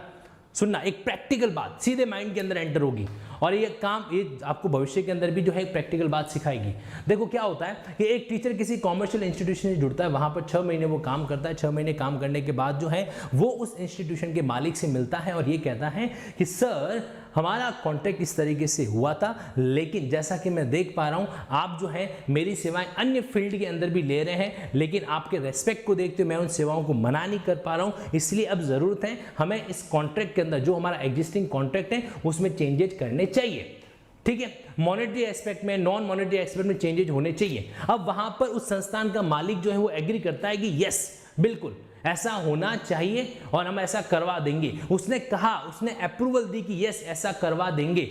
उसके बाद में 1 महीना, 2 महीना, 3 महीना होता है, बार बार इंसिस्ट करने पर भी जो मालिक है उस संस्थान का, उस कॉमर्शियल इंस्टीट्यूशन का, वो उस कॉन्ट्रैक्ट के अंदर चेंजेस जो है नहीं करवाता है। देन आफ्टर एक दिन क्या होता है कि वो फैकल्टी जो है, वो जो टीचर जो है वो सडनली उस इंस्टीट्यूशन को लेफ्ट कर जाता है एक शॉर्ट नोटिस पर। उसके बाद में जो मालिक है वो कोर्ट जाता है, कहता है कि मैं तो स्पेसिफिक परफॉर्मेंस करवाऊंगा।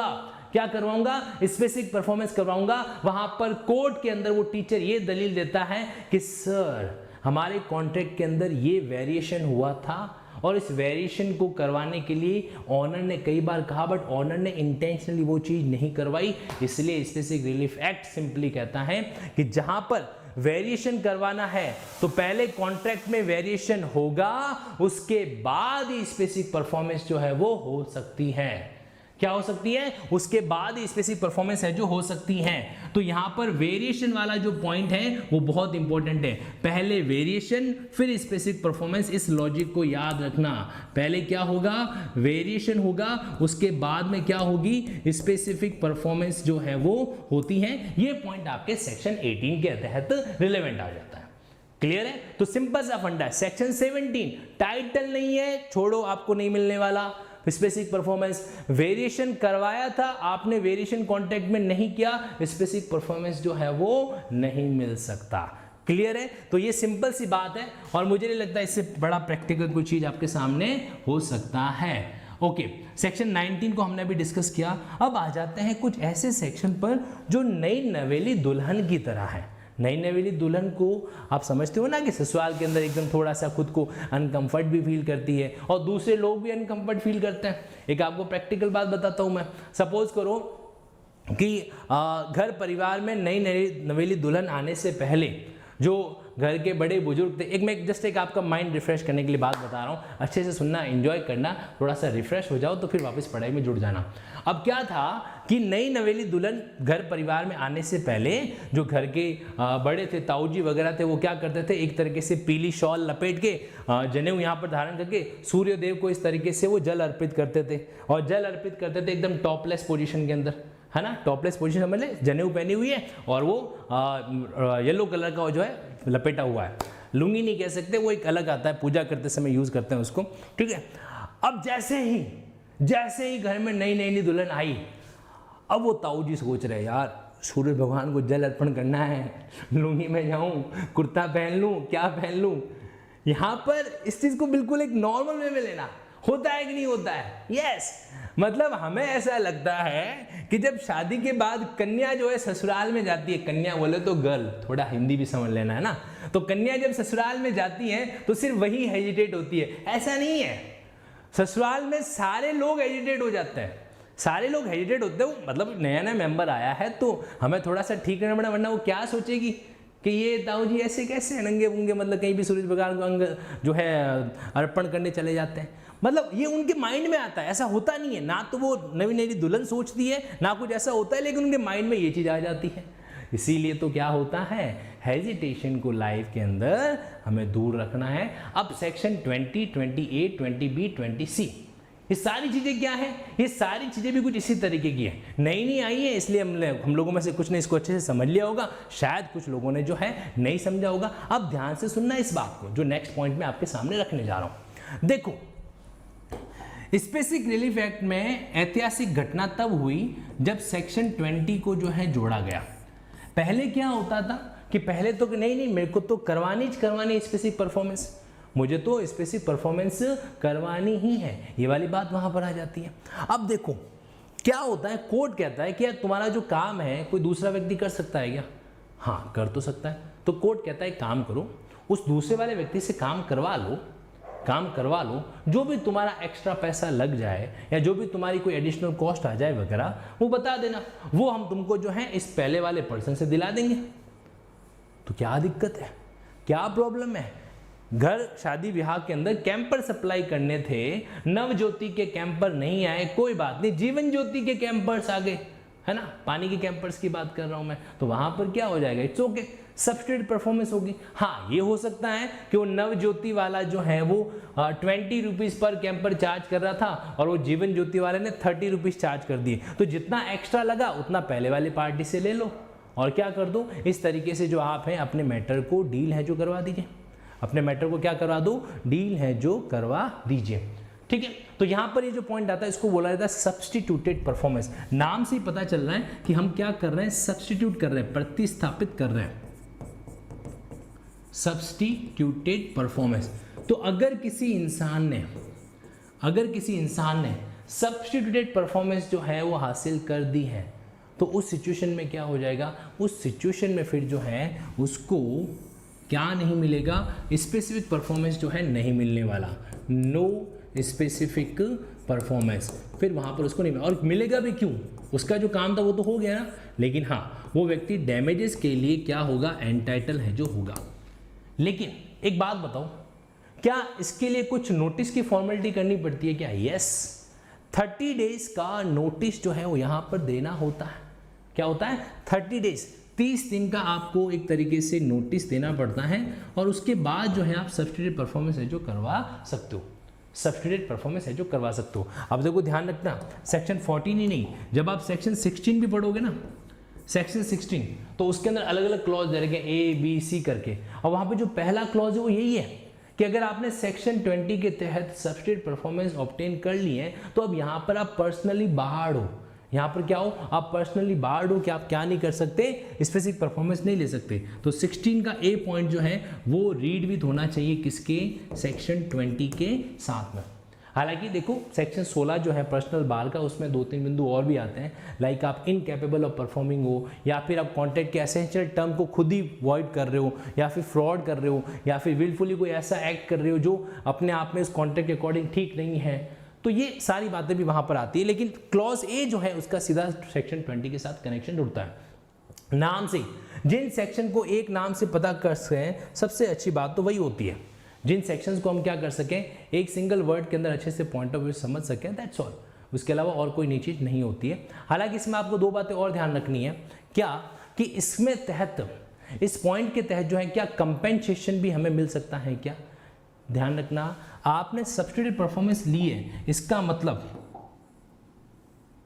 देखो ये जो आपने सेक्शन 20 में आप चले गए ना, इसके तहत आपको स्पेसिफिक परफॉर्मेंस तो बना हो जाएगी, लेकिन no bar with respect to compensation, no bar for compensation, जो आपको नुकसान हो गया वगैरह उसके लिए आप मस्ती से कंपेंसेशन तो है वो ले ही सकते हो। अब आगे बढ़ते हैं यहाँ पर 20A के तहत, 20A 20A यानी कि infra project specific relief act में पहली बार एक ऐसी बेहतरीन चीज ऐड की गई जो वाकई में बेहतरीन है अपने आप में। अब यहाँ पर क्या होता है, यहाँ पर आपके सामने 4 सेगमेंट हैं, यहाँ पर आपके सामने 4 है जो सेगमेंट आएंगे, 3 सेगमेंट अलग हैं और जो एक सेगमेंट है वो अलग है। उल्टा चलते हैं, यहाँ पर आपको एक तो दे रखा है शेड्यूल, क्या दे रखा है, शेड्यूल जो है दे रखा है। जब आप इस शेड्यूल को देखोगे ना, तो इन्होंने स्पेशली क्या किया है, इन्होंने स्पेसिफिकली कुछ प्रोजेक्ट को, कुछ इंफ्रास्ट्रक्चर प्रोजेक्ट, जैसे शहर के अंदर ब्रिज बन रहा है, शहर के अंदर ब्रिज बन रहा है, या फिर कोई रोड कंस्ट्रक्शन का काम हो रहा है, या फिर कोई मॉल डेवलपमेंट का काम हो रहा है, इंफ्रास्ट्रक्चर प्रोजेक्ट वाली कोई भी अगर चीज हो रही है, देखो 5 कैटेगरी यहाँ पर लिख रहा हूं मैं, और इन 5 कैटेगरी को आपको एग्जाम के पॉइंट ऑफ व्यू से भी क्या करना है, ध्यान में है जो रखना है। नंबर 1 कैटेगरी, जैसे ट्रांसपोर्ट के संबंधित कोई प्रोजेक्ट हो, शेड्यूल जो दे रखा है ना, एकमात्र शेड्यूल आपको इस एक्ट के पीछे दे रखा है, उसमें पहला पॉइंट क्या आ जाता है, ट्रांसपोर्ट के संबंध में, परिवहन के संबंध में।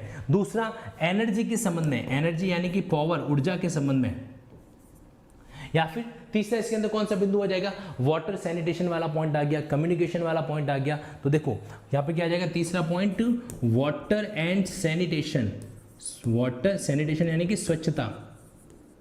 या फिर चौथा पॉइंट यहाँ पर है कम्युनिकेशन के संबंध में, fourth point will be regarding communication. Okay, और 5वां पॉइंट आपके सामने आ जाएगा सोशल एंड कन्वेंशनल, जो कुछ सोशल प्रोजेक्ट वगैरह जो है उनके केस में। इन 5 मामलों के अंदर क्या होता है, इंफ्रास्ट्रक्चर प्रोजेक्ट कहेंगे किसको, तो ये 5 जो कैटेगरी है इनको क्या कहा जाता है, इंफ्रास्ट्रक्चर प्रोजेक्ट है जो कहा जाता है। अब इनके संबंध में 3 सेक्शन स्पेशली बने हुए हैं। कौन कौन से सेक्शन बने हुए हैं, 20A बना हुआ है, 20B बना हुआ है और 20C बना हुआ है। उल्टा चलते हैं, यहाँ पर उल्टा चलेंगे तो क्या होगा, थोड़ी चीजें फटाफट हो जाएगी। सबसे पहले 20C, यहां पर क्या रखा है कि इसका एक्सपीडियस बोले तो फटाफट डिस्पोजल जो है होना चाहिए, एक्सपीडियस डिस्पोजल। ओके, 20B के अंदर यहां पर स्पेशल कोर्ट को लॉन्च करने की बात आती है, और 20A के अंदर यहां पर मेन है जो पॉइंट आता है, और इसको बोला जाता है नो इंजेक्शन रूल। याद कर लेना आज के बाद, 20A को क्या कहेंगे, नो इंजेक्शन रूल जो है कहा जाता है। आपको पता होना चाहिए कि प्रिवेंटिव रिलीफ के जो प्रावधान है स्पेसिफिक रिलीफ एक्ट के अंदर सेक्शन 36 से लेकर कहां तक आपको मिलेंगे, वो मिलेंगे आपको सेक्शन 42 तक। ठीक है, वहां पर इंजेक्शन कब कब ग्रांट किया जाता है, कब ग्रांट नहीं किया जाता, दोनों बातें आ रखी है। अगर इंफ्रास्ट्रक्चर प्रोजेक्ट को, अटेंशन, अगर इंफ्रास्ट्रक्चर प्रोजेक्ट को कोई व्यक्ति रुकवाना चाहता है और रुकवाने के लिए वो कोर्ट में आके इंजेक्शन की एप्लीकेशन जो है लगाता है, रुकवाने के लिए कोर्ट में आता है और इंजेक्शन यानी कि उस काम काज को, उस इंफ्रास्ट्रक्चर वर्क को रुकवाने की एप्लीकेशन लगाता है, तो यहां पर सेक्शन 20A कहता है कि कोई भी ऐसा इंजेक्शन नहीं ग्रांट किया जाएगा जो किसी इंफ्रास्ट्रक्चर प्रोजेक्ट को डिले करे। लिसन अगेन, कोई भी ऐसा इंजेक्शन ग्रांट नहीं किया जाएगा जो इंफ्रास्ट्रक्चर प्रोजेक्ट को कंप्लीट होने में डिले करे। ठीक है, अब यहां पर इस पॉइंट को पढ़ा जाना जरूरी है। सेक्शन 41 के जो क्लॉज एच है उसके साथ में, क्लॉज एच ए सॉरी, वहां पर आप देखोगे तो वहां पर भी पॉइंट लिखा हुआ है कि इंफ्रास्ट्रक्चर प्रोजेक्ट को डिले करने वाले किसी केस में इंजेक्शन ग्रांट नहीं करेंगे। लॉजिक बड़ा सिंपल सा है, इंफ्रास्ट्रक्चर प्रोजेक्ट से होता है देश का विकास। क्या होता है? देश का विकास होता है। इसलिए अगर किसी हम बार बार हर चीज के कामकाज को रुकवाने के लिए कहेंगे तो जो प्रोजेक्ट 5 साल में कंप्लीट होने वाला था वो प्रोजेक्ट अगले 50 साल में भी कंप्लीट नहीं हो पाएगा, क्योंकि एक तरीके से इंफ्रास्ट्रक्चर प्रोजेक्ट सरकारी वैकेंसी की तरह होता है। सरकारी वैकेंसी होती है ना, कि मतलब स्टार्ट हो गई, किसी ने जाकर कोर्ट में रिट फाइल कर दी तो वैकेंसी अटक गई, ठीक उसी तरीके से इंफ्रास्ट्रक्चर प्रोजेक्ट भी होता है। ओके, आने वाले टाइम में ये भी हो सकता है कि एक बार जो सरकारी वैकेंसी शुरू हो जाती है तो उसको बीच में उसको डिले करने वाला कोई भी रिट स्वीकार नहीं की जाए। क्या पता ऐसा भी कोई नियम आ जाए। खैर, अब एक चीज ध्यान रखना, ये जो शेड्यूल बना रखा है ना, इस शेड्यूल को ऐसा नहीं कि अमेंड नहीं किया जा सकता। इस शेड्यूल को अमेंड किया जा सकता है किसके द्वारा? सेंट्रल गवर्नमेंट के पार्लियामेंट्री प्रोविजन, मतलब पार्लियामेंट क्या कर सकती है, इसको अमेंड जो है कर सकती है। यानी कि ये शेड्यूल जो है वो समय समय पर, मतलब भविष्य में इसके अंदर नए पॉइंट भी जो है जोड़े जा सकते हैं, जरूरत पड़े तो कुछ पॉइंट को क्या किया जा सकता है, हटाया भी जो है जा सकता है। एक चीज और ध्यान रखना, स्पेशल कोर्ट किसे बनाया जाएगा? तो स्पेशल कोर्ट के बारे में क्लियर कट प्रोविजन कर रखा है कि स्टेट गवर्नमेंट जो चीफ जस्टिस है उससे कंसल्ट करने के बाद में, चीफ जस्टिस से कंसल्ट करने के बाद में किसी सिविल न्यायालय को या स्पेशल कोर्ट को जो है क्या कर देगी, इस तरह का स्पेशल कोर्ट यहाँ पर डिक्लेयर है जो कर देगी। तो डेजिग्नेट करने का काम स्टेट गवर्नमेंट करती है कंसल्टेशन विद चीफ जस्टिस के साथ में। एक चीज और ध्यान रखना, ये जो प्रोजेक्ट है ये 12, अगर मान लीजिए आप कोई ऐसी एप्लीकेशन स्वीकार भी करते हो किसी इंफ्रास्ट्रक्चर प्रोजेक्ट को डिले करने के पॉइंट ऑफ व्यू से, या कोई बोनाफाइड कोई एप्लीकेशन आपके सामने आती भी है, 12 मंथ के अंदर उसका डिस्पोजल करना पड़ता है। कितना? 12 मंथ के अंदर उसका क्या करना पड़ता है, डिस्पोजल जो है करना होता है। और साथ में अधिकतम कितना हो सकता है, 6 माह, अधिकतम 6 माह का एक्सटेंशन दिया जा सकता है। मान लीजिए 12 मंथ में डिस्पोजल नहीं हुआ तो। अच्छा एक बात बताओ, ये 12 मंथ क्या लिमिटेशन पीरियड है? यस और नो, कमेंट्स में रिप्लाई करना फटाफट, whether these 12 months are limitation period और नो। ओके, मेरी आंखें जो हैं वो आपके कमेंट्स पर टिकी हुई हैं, आपके रिप्लाई जो मैं यहाँ पर देख रहा हूँ। सिंपल सा बताइए, क्या यहाँ पर ये जो सिचुएशन है वो अपने आप में एक तरीके से क्या होगी? Yes no, yes no. Okay, अगर आप में से वो कैंडिडेट, जैसे मैं देख पा रहा हूँ उज्ज्वला जी कह रहे हैं यस, नहीं, ये लिमिटेशन नहीं है। याद रखो, लिमिटेशन कहते हैं कि आपको कोर्ट को अप्रोच करने में एक टाइम पीरियड होता है। अगर आपने कोर्ट को अप्रोच करने में ज़्यादा देरी की तो आप रिलीफ नहीं ले पाओगे। इसको क्या बोला जाता है? इसको जो है एक तरीके से कहा जाता है लिमिटेशन। यहाँ पर तो कोर्ट के ऊपर बाइंडिंग है, यहाँ पर कोर्ट के ऊपर ये बाइंडिंग है कि उसको 12 महीने के अंदर मामले को डिस्पोज करना है। So it's not limitation. Okay, to be specific, disposal का मतलब होता है मामले को डिस्पोज करना। आपके पास मामला आ गया, इतने टाइम में आप डिस्पोज करोगे, that's not limitation period, that is disposable period. इतने टाइम में डिस्पोज होना चाहिए। अच्छा एक चीज ध्यान रखना, जब आप पार्लियामेंट अमेंड करेंगे, एक्चुअली क्या होता है कि पार्लियामेंट अप्रूव करती है और सेंट्रल गवर्नमेंट जो है वो ऑफिशियल गजेट से नोटिफाई करता है अगर कोई अमेंडमेंट ने शेड्यूल के अंदर अमेंडमेंट करना होता है तो। This is all about the infrastructure project, special court and इसके रिगार्डिंग जो एक्सपीडियस डिस्पोजल होता है वो। अच्छा एक चीज और ध्यान रखना, एग्जाम में कई बार इनके अंदर की कैटेगरी भी आपसे पूछ ली जाती है। ये भी पूछ लिया जाता है कि बताओ कि ये वाला प्रोजेक्ट जो है वो इंफ्रास्ट्रक्चर प्रोजेक्ट में आता है या नहीं आता है। ओके, ये स्लाइड में आपको यहाँ पर जरूर बताना चाहूंगा कि ये जो अपना अनअकैडमी के प्लस कोर्सेज है, प्लस कोर्स होते कौन से हैं? प्लस कोर्सेज का मतलब होता है एक तरीके से सिंपल भाषा में पेड कोर्सेज, जो आप ऐप में जाके सब्सक्राइब करने के बाद खरीदोगे वगैरह ना, तो पेड कोर्सेज के अंदर कई सारे बेनिफिट रहता है। ऐसी लाइव क्लासेस का भी सेगमेंट है, वीकली टेस्ट है, स्टडी प्लानर है, अनलिमिटेड वाले, तो जितने टाइम पीरियड तक आपने सब्सक्रिप्शन ले रखा है तब तक कितना भी क्लासेस आप देखो, कितनी बार देखो, कोई फर्क नहीं पड़ता। और टेस्ट एनालिसिस वगैरह भी कई सारी चीज़ें इसके अंदर होती हैं। अब देखो एक बात यहाँ पर मैं आपको जिक्र करना चाहता हूँ, और वो कौन कौन सी बात होगी जरा समझने की कोशिश करना। हमारे पास में अभी तक हमने जिन जिनको डील किया है वो बेसिक बात है 20C तक रही। इसके बाद में नेक्स्ट जो प्रोविजन हमारे पास कौन कौन से आते हैं, आइए जरा। 21 सिंपली कह रहा है कि आप कंपेंसेशन जो है ना वो क्लेम कर सकते हो, कंपेंसेशन जो है वो क्लेम कर सकते हो स्पेसिफिक परफॉर्मेंस के साथ भी, कोई प्रॉब्लम जो इसके अंदर नहीं है। 22 ये कहता है, ध्यान रखना, बेसिकली ये क्या है, स्पेसिफिक परफॉर्मेंस के साथ साथ क्या एडिशनल रिलीफ हम कोर्ट में क्लेम कर सकते हैं? क्या एडिशनल रिलीफ जो है वो कोर्ट में क्लेम किया जा सकता है, उसके बारे में बातचीत हो रही है।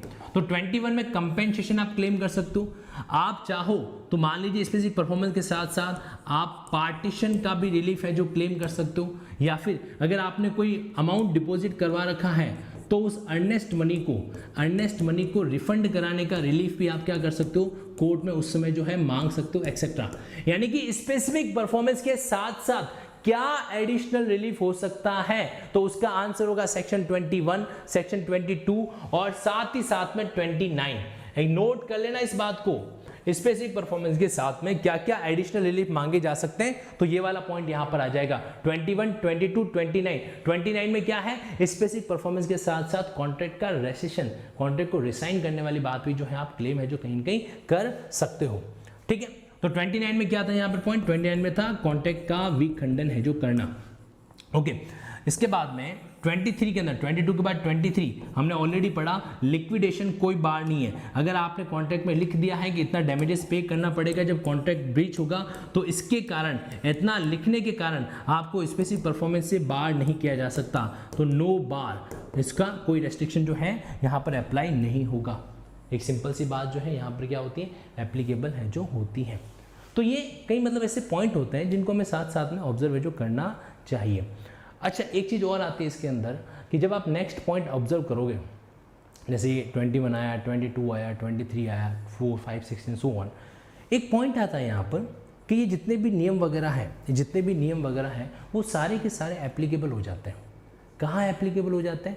जैसे मान लीजिए आप कोई टेस्टामेंट्री डॉक्यूमेंट जो है करवा रहे हो, तो वहाँ पर भी क्या किया जा सकता है, इनको जो एक तरीके से लागू जो है किया जा सकता है। एक इंपॉर्टेंट बात आपको 24 से याद रखनी है कि आप जो है, अगर मान लीजिए कि आपका स्पेसिफिक परफॉर्मेंस का सूट आपने फाइल किया और वो डिसमिस हो गया, बाद में आप डैमेजेस का सूट अलग से नहीं फाइल कर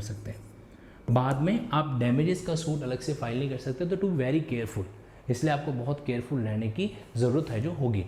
इसलिए अच्छा है कि आप स्पेसिफिक परफॉर्मेंस के साथ साथ में जो कंपेंसेशन आप मांगना चाहते हो वो क्लेम है जो कर दो। ये सारे प्रोविजन जो हमने पढ़े अभी तक, वो सारे जो आपके ये विल को क्रिएट करना है या किसी टेस्टामेंट्री डॉक्यूमेंट को क्रिएट करना है या उसके लिए कोई डायरेक्शन जारी करना है, तो वहाँ पर है जो एप्लीकेबल होंगे। ये बात सेक्शन 25 ने कही है। देखो, सेक्शन 1 के साथ में सेक्शन 25 को पढ़ना चाहिए, क्योंकि दोनों के अंदर जो है कहीं कहीं एप्लीकेबिलिटी का पॉइंट आता है। सेक्शन 1 हो गया, सेक्शन 3 हो गया, सेक्शन 25 हो गया, ये वो पॉइंट है जो आपस में इक्वली रीड आउट होने चाहिए, बराबर साथ साथ में पढ़े जाने चाहिए।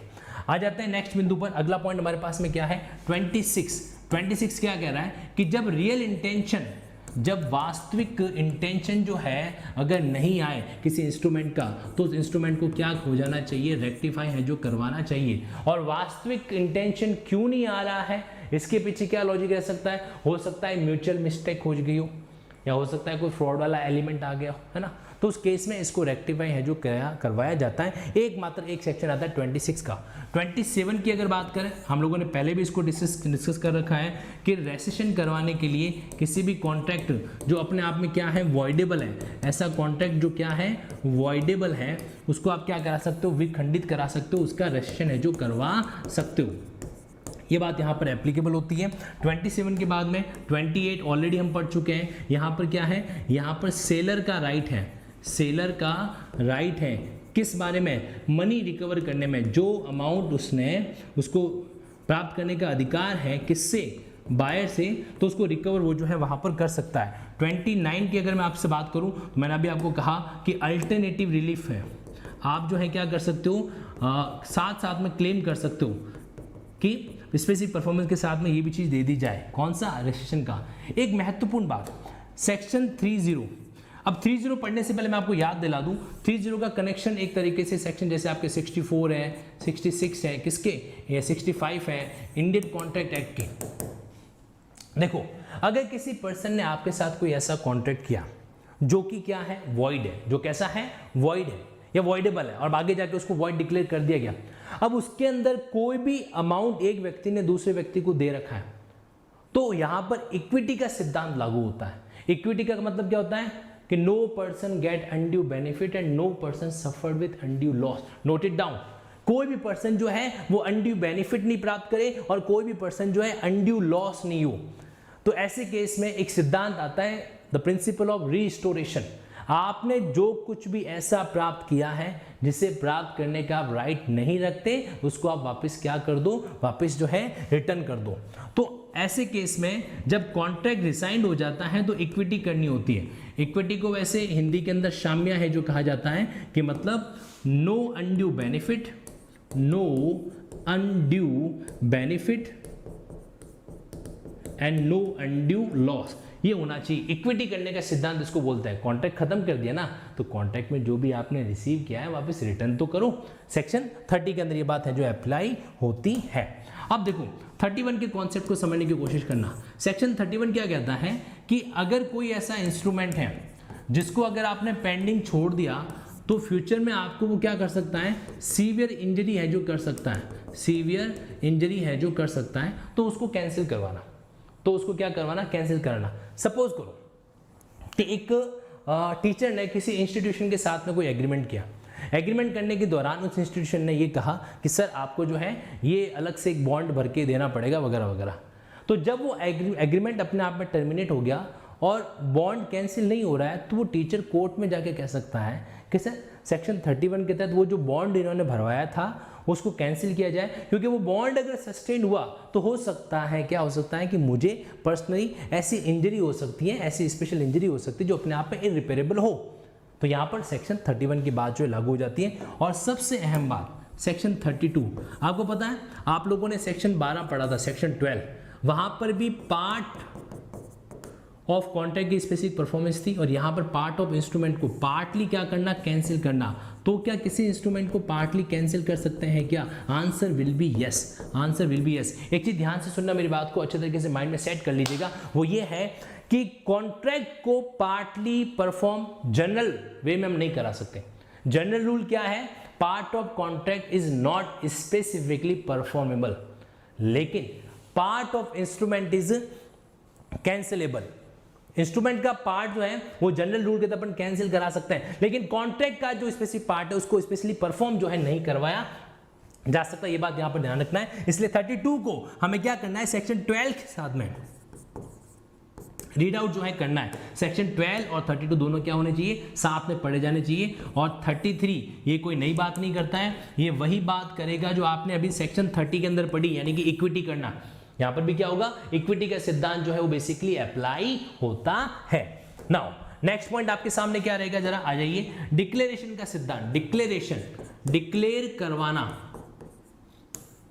कोर्ट से जो है इस बात की घोषणा करवाई जाती है किसी लीगल कैरेक्टर की, किसी लीगल कैरेक्टर के संबंध में, और या फिर क्या हो जाएगा, या फिर हो जाएगा किसी लीगल राइट के संबंध में। घोषणा है जो करवाई जाती है सेक्शन 34 के अंदर। बहुत रिलेवेंट पार्ट है ये, बहुत रिलेवेंट पोर्शन होता है। मतलब कोई भी लीगल राइट, कोई भी लीगल राइट या फिर कोई भी लीगल कैरेक्टर जो आपको लगता है कि कोई पर्सन जो है वो उसको डिनाई कर सकता है, डिनाई करने का मतलब मना कर सकता है, या भविष्य में may be denied, may be denied. वर्तमान में तो नहीं है, प्रेजेंट में नहीं, लेकिन भविष्य में कर सकता है। तो आप कोर्ट से जाकर उस लीगल कैरेक्टर का डिक्लेरेशन है जो करवा सकते हो।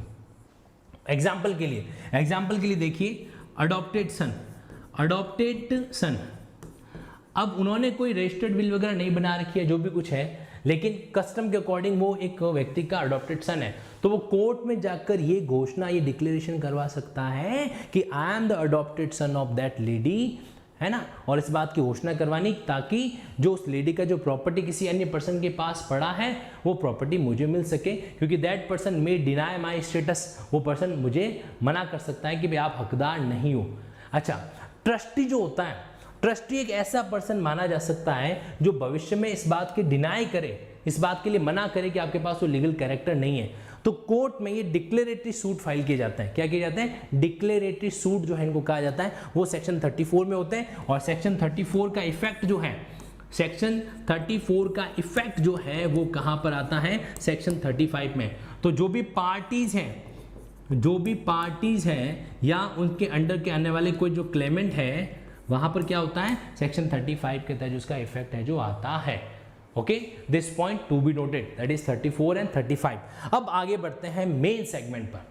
अब जो सेगमेंट मैं आपके सामने डील करने जा रहा हूं ना, उसको आपको बहुत ही अच्छे से ऑब्जर्व करना होगा।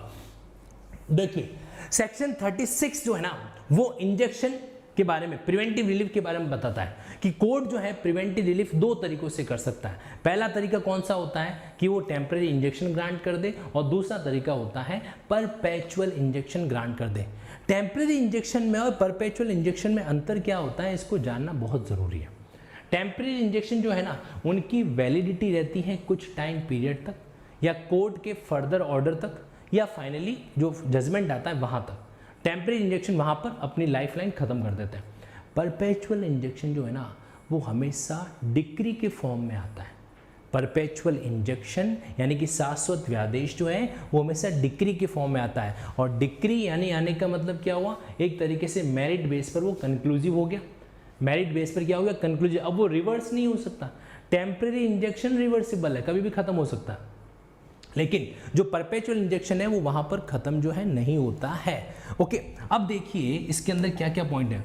मेरा ये मानना है कि जब कभी भी आप इस टॉपिक को पढ़ें, आपको सबसे पहले सेक्शन 38 को ऑब्जर्व करना चाहिए। सेक्शन 38 को ऑब्जर्व करना चाहिए, जहां पर परपेचुअल इंजेक्शन कब ग्रांट करेंगे इसका जिक्र है जो कर रखा है। परपेचुअल इंजेक्शन कब ग्रांट करते हैं, वहां पर इसका पॉइंट आपके सामने आएगा। ओके, परपेचुअल इंजेक्शन जो है ना, वो दो सिचुएशन के अंदर आता है, याद रखना, क्योंकि सारे सेक्शन का कनेक्शन इससे जुड़ने वाला है। दावे के साथ कह रहा हूं मैं कि अगले 5 मिनट के अंदर आप लोग एक ऐसी चीज सीखने वाले हो जो आपने शायद अभी तक है जो किसी कारण से ऑब्जर्व नहीं की होगी। देखिए सेक्शन 38 के तहत जो परपेचुअल इंजेक्शन है वो दो सिचुएशन में आता है। पहली जो सिचुएशन होती है वो क्या होती है, ब्रीच ऑफ फेवरेबल ऑब्लिगेशन। क्या वर्ड आ जाएगा यहां पर, ब्रीच ऑफ फेवरेबल ऑब्लिगेशन। आपके फेवर में कोई ऑब्लिगेशन थी, आपके फेवर में कोई ऑब्लिगेशन मतलब किसी और व्यक्ति के ऊपर वो एक लायबिलिटी थी जो आपके लिए बेनिफिशियल थी, तो फेवरेबल ऑब्लिगेशन का ब्रीच हो गया। या तो उसके लिए आप जा सकते हो, या फिर जो डिफेंडेंट है, डिफेंडेंट ने क्या कर रखा है, अनलॉफुल इवेजन है जो कर रखा है। अनलॉफुल यानी कि विधि विरुद्ध, अनलॉफुल किसी तरीके का अतिक्रमण कर रखा है, या आपके किसी राइट को उसने एक तरीके से ब्रीच कर रखा है। इन दोनों सिचुएशन के अंदर क्या होता है, आपके परपेचुअल इंजेक्शन ग्रांट होता है। मेंस एग्जामिनेशन का सवाल बन सकता है, इस बात को हमेशा ध्यान में रखना। अब ये जो पॉइंट है, ये जो दोनों बिंदु मैंने आपको बता रखे हैं, ये आपके सेक्शन 38 के अंदर एक सेक्शन सबसेक्शन 38(1) के अंदर आता है। ये बात आपको 38(1) में मिलेगी, और ये वाली बात आपको सेक्शन 38 के 3 के अंदर है जो मिलेगी। अभी तक कहानी खत्म नहीं हुई है, नेक्स्ट पॉइंट को सुनने की जो कोशिश कीजिएगा। अब फेवरेबल ऑब्लिगेशन है ना, वो हो सकता है किसी कॉन्ट्रैक्ट से आए, वो क्या आ जाए, किसी कॉन्ट्रैक्ट से जो आ जाए। तो जब कॉन्ट्रैक्ट से कोई फेवरेबल ऑब्लिगेशन है और उसका ब्रीच हो रहा है, तो वहां पर हमें क्या करना होता है, वहां पर हमें चैप्टर 2 को फॉलो करना पड़ता है। चैप्टर 2 को जो है ध्यान में रखा जाता है, उसके गाइडिंग प्रिंसिपल को कंसिडर किया जाता है। चैप्टर 2 बोले तो कौन सा हो जाएगा हमारा, जो स्पेसिफिक परफॉर्मेंस वाला पॉइंट पढ़ के आए थे। और दूसरा होता है जब वहां पर क्या है, जब इस तरह की परफॉर्मेंस नेसेसरी, आप किसी व्यक्ति से कोई चीज कंपेल कराना चाहते हो, अदरवाइज कॉन्ट्रैक्ट के अलावा अन्य कोई ऑब्लिगेशन है, otherwise then contract, otherwise contract, contract के अलावा कोई फेवरेबल ऑब्लिगेशन है, उसका ब्रीच हो गया, और वहां पर आप उस व्यक्ति से कुछ कंपेल करवाना चाहते हो, कंपेल परफॉर्मेंस, कंपेल परफॉर्मेंस। एक बड़ी शानदार चीज अभी आपके सामने आएगी, अगले 2 मिनट के अंदर पूरा अटेंशन रखना। कंपेल द परफॉर्मेंस, वहां पर आप सेक्शन 39 इस्तेमाल करते हो, सेक्शन 39 इस्तेमाल करते हो। नहीं आया होगा समझ में, जो है उल्लंघन है जो किया जाता है, वहां पर ऐसा किया जा सकेगा। ओके, तो 38 से ही कनेक्शन जुड़ता है किसका, अलग अलग प्रोविजन का। अच्छा एक बात और, ये सेक्शन 38 है ना, ये सिर्फ और सिर्फ 37 के 2 से कनेक्टेड है, 37 के 1 से इसका कोई कनेक्शन नहीं है, क्योंकि 37 का 1 तो टेम्परेरी इंजेक्शन के बारे में बात करता है। वो तो क्या करता है, टेम्परेरी इंजेक्शन के बारे में बातचीत जो है वो करता है। हाँ जी, ओके, क्या दिक्कत आ रही है, क्या किसी तरह का स्ट्रीमिंग इश्यू है, लेट मी चेक, अभी पता करते हैं।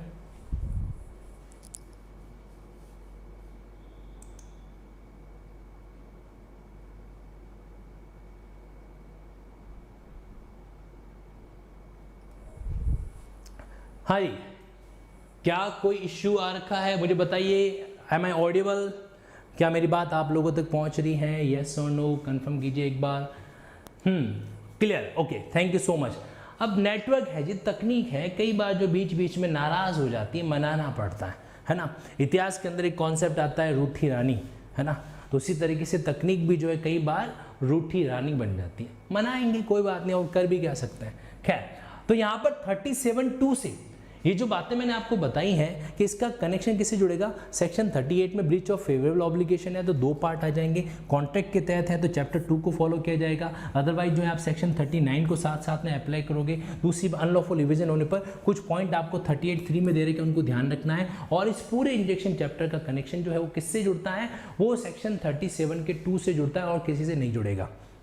इस बात को विशेष अपने माइंड में आपको रखना है। अच्छा, अब एक छोटी सी चीज़ यहाँ पर मैं आपको और बता देता हूँ, वो क्या क्या पॉइंट रहेगा कि कौन कौन सी ऐसी सिचुएशन होगी, कौन कौन सा ऐसा सिचुएशन होगा जहाँ पर हम लोग हैं इस इंजेक्शन को ग्रांट करने वाली बात कहते हैं। नहीं, अभी भी कनेक्शन प्रॉपर है, आप देखिए आराम से, कोई प्रॉब्लम नहीं आएगा।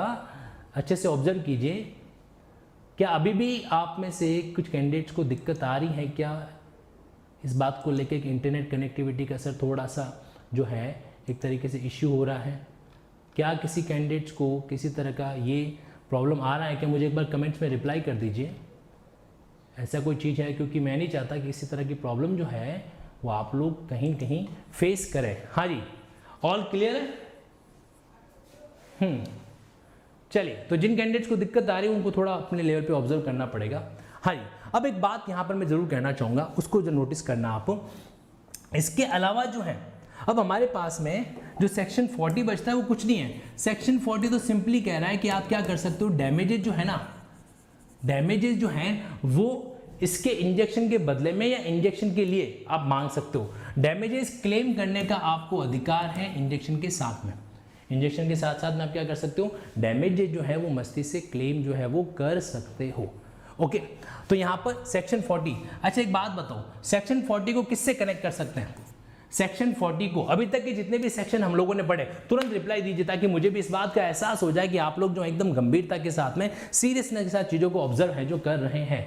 हाँ जी, सेक्शन 43 को किसके साथ जो है कनेक्ट किया जा सकता है, ये मुझे बताइए। सेक्शन 43 को जो है किसके साथ कनेक्ट है जो किया जा सकता है? इसका आंसर जो है अभी आपको क्या करना है, देना है। Okay, I am waiting for your response. आपके आंसर का जो है मैं इंतज़ार यहाँ पर कर रहा हूँ। और आंसर जो है 6 कॉन्ट्रैक्ट के साथ में। क्यों आप क्या उसको सेक्शन 23, 21 के साथ कनेक्ट नहीं कर सकते? खासकर जो अपना पास में आएगा प्रोविजन आएगा 23 का, आप साथ साथ में डैमेजेस क्लेम कीजिए, कोई इशू नहीं है।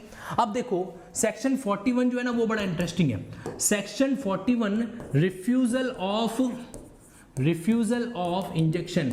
इंजेक्शन को रिफ्यूज कब कब किया जा सकता है? यहाँ पर पूरा नेगेटिव भाषा लिख रखी है। उसके तहत मान लीजिए कि कोई पर्सनल इंटरेस्ट अगर नहीं है, या फिर किसी सिचुएशन के अंदर क्या हो रहा है कि उसने वो कॉन्ट्रैक्ट इन्फोर्सेबल नहीं है, या इंफ्रास्ट्रक्चर प्रोजेक्ट को डिले करने के एंगल से है, या ऐसा है जिसको कोर्ट सुपरवाइज नहीं कर सकता। ऐसे कई सारे पॉइंट जो हैं वो आपको कहाँ पर मिलेंगे? सेक्शन 41 के अंदर मिलेंगे। सेक्शन 41 पूरा का पूरा नेगेटिव वे में बात करता है। अब सेक्शन 41 पर जाने से पहले मैं चाहता हूं, सेक्शन 41 पर जाने से पहले मैं ये चाहता हूं कि आप एक बार सेक्शन 42 के पॉइंट को जरूर ऑब्जर्व करें, क्योंकि 42 को भी जानना बहुत जरूरी होता है। 41 पे अपन डिटेल डिस्कशन अभी करेंगे, 42 पर आ जाओ। 42 जो है ना, ये देखिए, अब इसमें एक एग्जांपल ले रहा हूं मैं। मान लीजिए एक किसी ट्रांजेक्शन के अंदर 2 पार्ट है, पार्ट 1 है और साथ ही साथ में वहां पर क्या है, पार्ट 2 भी है। पार्ट 1 है और दूसरा कौन सा है, पार्ट 2 है। अरे क्या थक गए हो क्या? सीपीयू वर्क नहीं कर रहा है क्या? 10-15 मिनट के लिए और एनर्जी बचा सकते हैं? यस और नो बताइए मुझे। 10-15 मिनट के लिए एनर्जी बचा सकते हैं ना? बिल्कुल बचा सकते हैं। तो जुड़ जाओ वापस। पार्ट 1 और पार्ट 2। पार्ट 1 में क्या होता है, सपोज करो उस कॉन्ट्रैक्ट को पार्ट परफॉर्म करना है, तो अफर्मेटिव एग्रीमेंट है। उसके अंदर 2 बातें हैं, एक तो है अफर्मेटिव, एक तो कौन सा पॉइंट है उसके अंदर है अफर्मेटिव, और दूसरा उसके अंदर एक और एलिमेंट है वो है नेगेटिव। वो क्या है, नेगेटिव वाला पॉइंट आ रहा है। दो तरह के उसके अंदर एग्रीमेंट के अंदर पॉइंट बने हुए हैं। पहला पॉइंट बना हुआ है पॉजिटिव और दूसरा नेगेटिव। अगर सपोज करो कि अफर्मेटिव जो एग्रीमेंट है वो सेक्शन 10 के तहत फेल हो जाता है, वो सेक्शन 10 का टेस्ट पास नहीं कर पाता है, यानी कि वो स्पेसिफिकली इन्फोर्सेबल नहीं है, उस सिचुएशन में क्या ये जो नेगेटिव पार्ट है, क्या ये भी स्पेशली परफॉर्मेशन नहीं होगा? क्या इसका असर जो है इस पर भी पड़ेगा क्या? तो आंसर है नो। एक अफर्मेटिव पार्ट के स्पेसिफिकली इन्फोर्सेबल नहीं होने से नेगेटिव पार्ट भी स्पेशली इन्फोर्सेबल नहीं होगा, ऐसा नहीं है। यानी कि इस नेगेटिव वाले पार्ट को आप क्या कर सकते हो, स्पेशली इन्फोर्स जो है, प्रवर्तनीय जो है वो करवा सकते हो। ये बात आपको विशेष रूप से ध्यान में रखनी है, ठीक है। मतलब नेगेटिव कन्वेनेंट का इफेक्ट जो है वो किसी भी वे में, पॉजिटिव कन्वेनेंट का जो इफेक्ट जो है वो किसी भी वे में नेगेटिव कन्वेनेंट पे नहीं पड़ेगा। बस इतना ही हमें क्या करना है, अच्छे तरीके से ऑब्जर्व करना है। बाकी इस सेक्शन 42 के अंदर जो है कोई भी ऐसा पॉइंट नहीं है जिसको लेकर हमें कोई समस्या आए। हाँ, एक बात जरूरी है कि जहां पर भी 41 की बात अपन कर रहे थे, सेक्शन 41, जैसे ये देखिए सेक्शन 41 लास्ट पॉइंट जो बचा हुआ था, फटाफट एक छोटी सी ट्रिक दे रहा हूं। अगर आपने इस ट्रिक को ऑब्जर्व कर लिया, मैं आपको दावे के साथ कह रहा हूं सेक्शन 41 को भविष्य में कभी भी याद नहीं करना पड़ेगा, ठीक है। प्रोसीडिंग में ध्यान से सुनना मेरी बात को, आपके कमेंट्स मुझे यहाँ पर दिखाई दे रहे हैं, पर 2 मिनट के लिए कमेंट्स को रोक दो और जो बात मैं आपको कहने जा रहा हूँ उसको समझने की कोशिश जो है करना। प्रोसीडिंग जहां कॉन्ट्रैक्ट में मेलाफाइड प्लांटिफो, क्या लिख रहा हूं मैं, इसको नोट कर लेना। प्रोसीडिंग जहां पर कॉन्ट्रैक्ट में क्या हो, मेलाफाइड प्लांटिफो। मेलाफ्लाइड का मतलब होता है दुर्भावनाओं वाला प्लांटिफ यानी कि जो व्यक्ति कोर्ट को पहले अप्रोच करता है। अब यहां पर आपके सामने कुछ शब्द है, कौन कौन से शब्द है? पहला प्रोसीडिंग, नंबर 1। दूसरा यहां पर क्या हो जाएगा, दूसरा शब्द कॉन्ट्रैक्ट। तीसरा यहां पर शब्द हो जाएगा मेलाफाइड। चौथा यहां पर शब्द हो जाएगा प्लांटिफ। सेक्शन 41 के अंदर 11 पॉइंट है। कितने पॉइंट हैं? 11 यहां पर पॉइंट्स आपको दे रखे हैं। अगर आप वाकई में 11 पॉइंट्स को, सारे के सारे पॉइंट्स को कवर करना चाहते हो, ध्यान रखना मेंस के अंदर सवाल पूछा जाता है, what are the grounds for refusal for injection. कौन कौन से ऐसे ग्राउंड है जिसके आधार पर व्यादेश को अस्वीकार किया जा सकता है। वहां पर जितने ज्यादा पॉइंट लिखोगे उतने ज्यादा क्या मिलता है, पैसा नहीं, उतने ज्यादा क्या मिलते हैं, स्कोर जो है वो मिलता है। अब देखिए, आपको कुछ नहीं करना है, जो 11 पॉइंट है इनको 4 कैटेगरी में डिवाइड करना है। जैसे पहला पॉइंट यहां पर आपके सामने आ रहा है इस तरीके से कि कौन कौन सी प्रोसीडिंग। सपोज करो कोई व्यक्ति जो है वो किसी लेजिस्लेटिव प्रक्रिया को रोकने के लिए कॉन्ट्रैक्ट करता है। वो क्या करता है, किसी लेजिस्लेटिव प्रोसीडिंग को रोकने के लिए कॉन्ट्रैक्ट करता है। इंजेक्शन जारी नहीं कर सकते आप, वहां पर उस पॉइंट के लिए इंजेक्शन जारी नहीं हो सकता। कोई व्यक्ति क्रिमिनल रिलीफ लेना चाहता है तो क्रिमिनल प्रोसीडिंग इनिशिएट करना चाहता है, लेकिन अगर कोई दूसरा व्यक्ति ऐसा एग्रीमेंट करे जिसके तहत वो उसको क्रिमिनल प्रोसीडिंग नहीं करने दे, ऐसा इंजेक्शन, आप कोर्ट से जाकर ये रिलीफ नहीं ले सकते कि वो पर्टिकुलर पर्सन जो है वो उसको अप्रोच ना करे, किसी स्टैट्यूटरी बॉडी को अप्रोच नहीं करे, ऐसा नहीं कर सकते, ऐसा जो है नहीं कर सकते। दूसरा बात क्या आ सकता है, जैसे कॉन्ट्रैक्ट का। अब मान लीजिए कॉन्ट्रैक्ट अगर नॉट इन्फोर्सेबल है, कॉन्ट्रैक्ट क्या है, नॉट इन्फोर्सेबल है, क्या आप इसको परफॉर्म करा सकते हो? क्या आप वहां पर जो है, अगर कॉन्ट्रैक्ट इन्फोर्सेबल नहीं है तो क्लियर कट लिखा हुआ है, क्या लिखा हुआ है कि उस सिचुएशन के अंदर जो है आप क्लेम इंजेक्शन नहीं कर सकते। दूसरा यहां पर एक और पॉइंट आता है कि इक्वली एफिशिएंट रेमेडी, अगर कोई उसके बराबर का कोई दूसरा रेमेडी उपलब्ध है, इक्वली एफिशिएंस रेमेडी वहां पर अवेलेबल है, तो वहां पर भी क्या नहीं कर सकते, उस कॉन्ट्रैक्ट में इंजेक्शन ग्रांट नहीं कर सकते। तीसरा इसके अंदर क्या पॉइंट आ जाता है, जैसे मान लीजिए आपका इंटेंशन क्या है, मेलाफाइड है, इंटेंशन क्या है, मेलाफाइड है। जैसे 2 एग्जांपल यहां पर, सपोज करो आप कोई ऐसा एक्ट जिसके बारे में आप भी क्लियर नहीं हो कि वो न्यूसेंस है या नहीं है, अनक्लियर न्यूसेंस, वो एक्ट जो है न्यूसेंस है या नहीं है, फिर भी आप कोर्ट चले गए उसके एक्ट को ये कहकर रोकने के लिए कि साहब ये न्यूसेंस है, आप श्योर नहीं हो, तो आपका इंटेंशन मेलाफाइड है। दूसरा, आप किसी इंफ्रास्ट्रक्चर प्रोजेक्ट को डिले करना चाहते हो, किसी इंफ्रास्ट्रक्चर प्रोजेक्ट को डिले करना चाहते हो, इसलिए उस प्रोजेक्ट को रोकने के लिए आप क्या कर रहे हो, कोर्ट में जाकर उस प्रोजेक्ट को रोकने के लिए कोर्ट में जाकर आप क्या करें, इस तरीके से दलील दे रहे हो, तो वहां पर क्या हो जाएगा, कोर्ट इंजेक्शन देने से मना कर सकता है। ठीक है।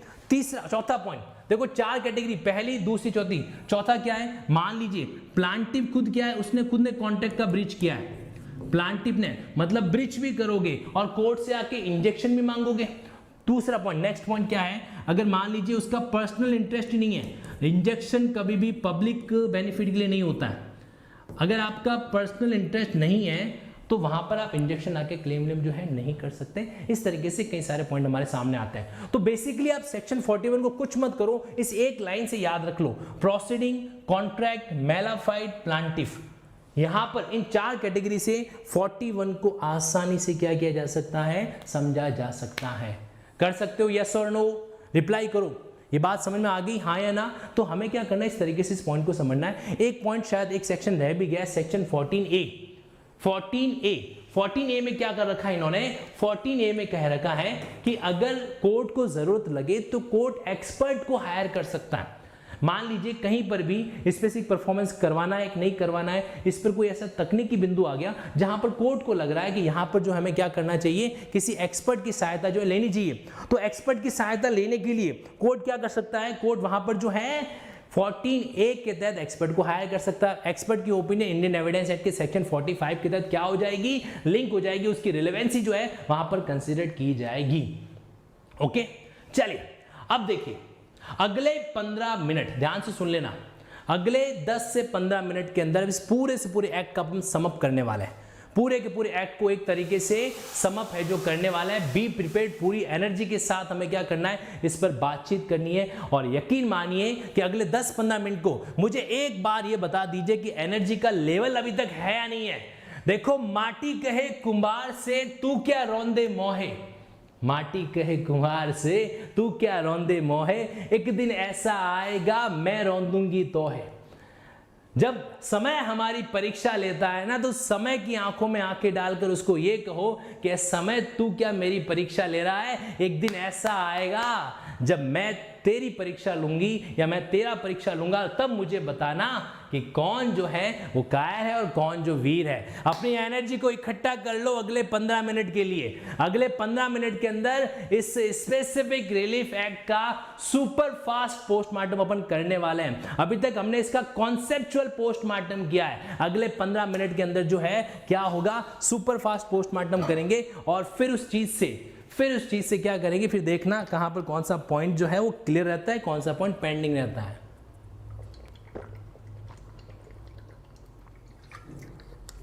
हाँ जी, सो मैंने भी अपना एनर्जी डोज ले लिया है, तैयार हो जाओ। देखिए, स्पेसिफिक रिलीफ एक्ट 1963 के अंदर बना था। 1 मार्च 1964 को इसको लागू किया गया था। टोटल इसके अंदर 44 सेक्शंस हैं, लेकिन 43 और 44 डिलीट हो रखे हैं। तो यहां पर इफेक्टिवली सेक्शन 1 से लेकर 42 तक का सेगमेंट आपको मिलेगा। स्पेसिफिक रिलीफ कई तरह के होते हैं, जैसे कि रिकवरी एक तरह का स्पेसिफिक रिलीफ है, स्पेसिफिक परफॉर्मेंस स्पेसिफिक रिलीफ है, कॉन्ट्रैक्ट का रेक्टिफिकेशन, इंस्ट्रूमेंट का रेक्टिफिकेशन या इंस्ट्रूमेंट का कैंसिलेशन या फिर कॉन्ट्रैक्ट का रेसिशन करवाना स्पेसिफिक रिलीफ है, डिक्लेरेशन करवाना और या फिर प्रिवेंटिव रिलीफ के तहत इंजेक्शन जारी है जो करवाना।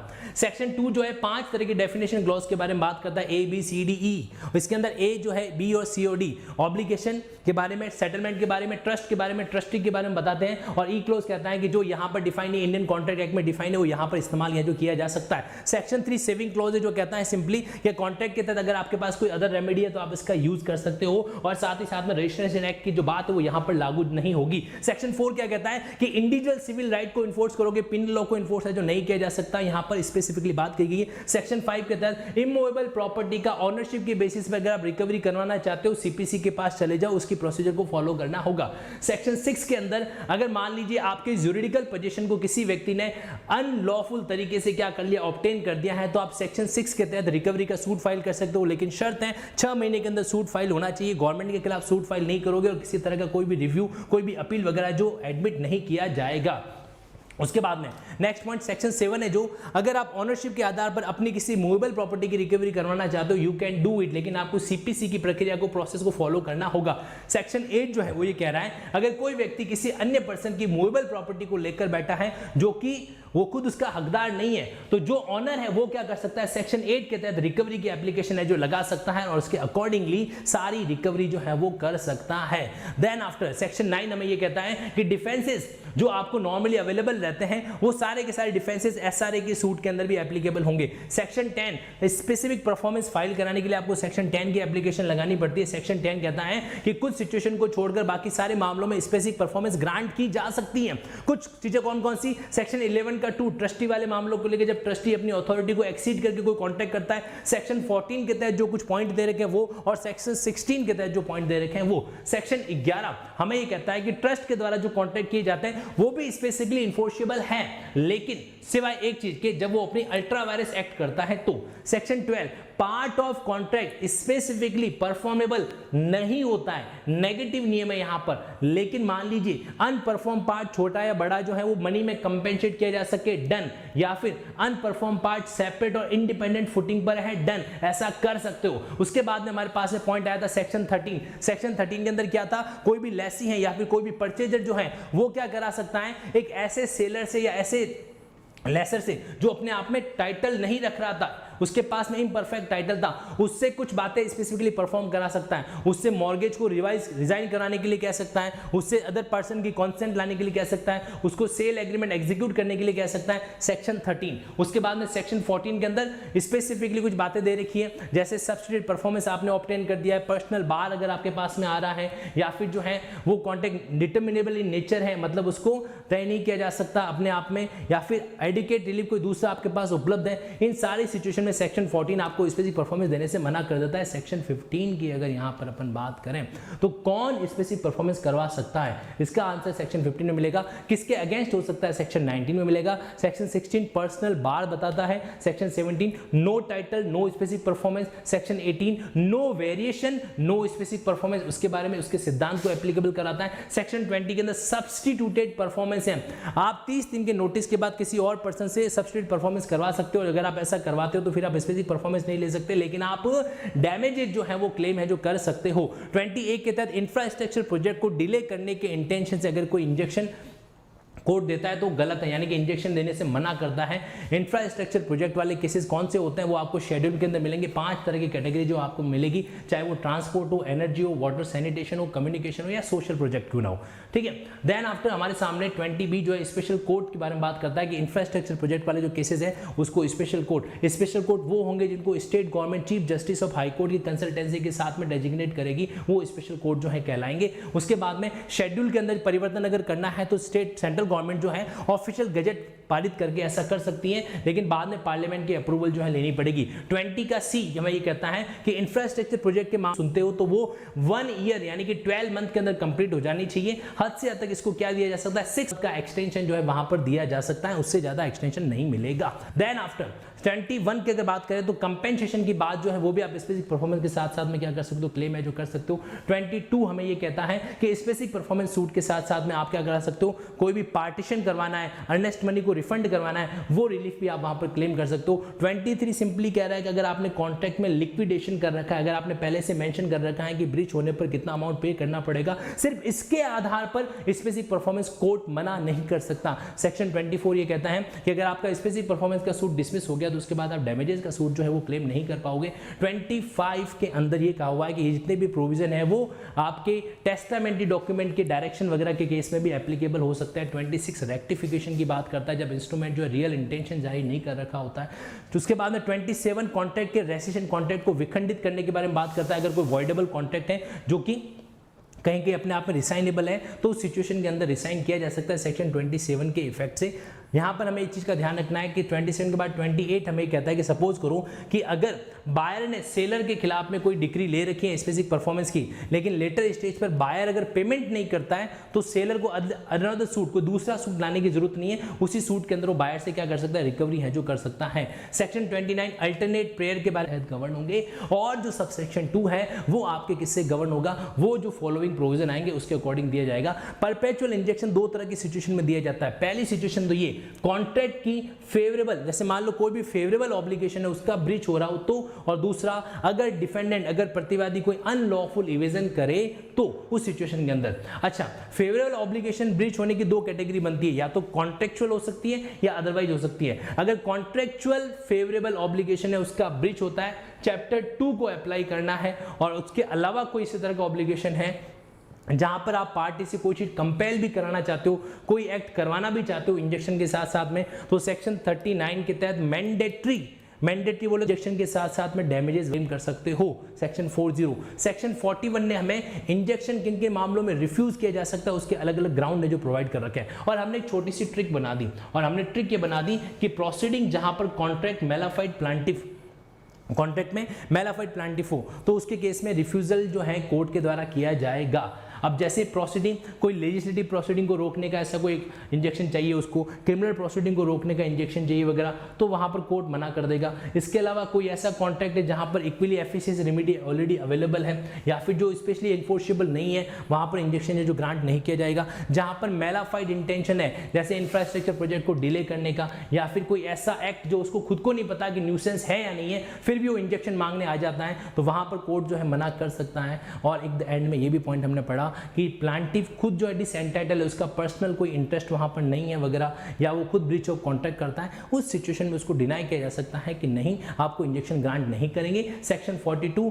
अगर एक ही कॉन्ट्रैक्ट में दो पार्ट है, एक अफर्मेटिव पार्ट एक नेगेटिव पार्ट है, तो अफर्मेटिव कॉन्ट्रैक्ट के अनइंफोर्सेबल, नॉट इन्फोर्सेबल हो जाने से नेगेटिव कॉन्ट्रैक्ट भी इन्फोर्स नहीं किया जा सकता, ऐसा नहीं है। ये बात सेक्शन 42 के अंदर मेंशन कर रखी है।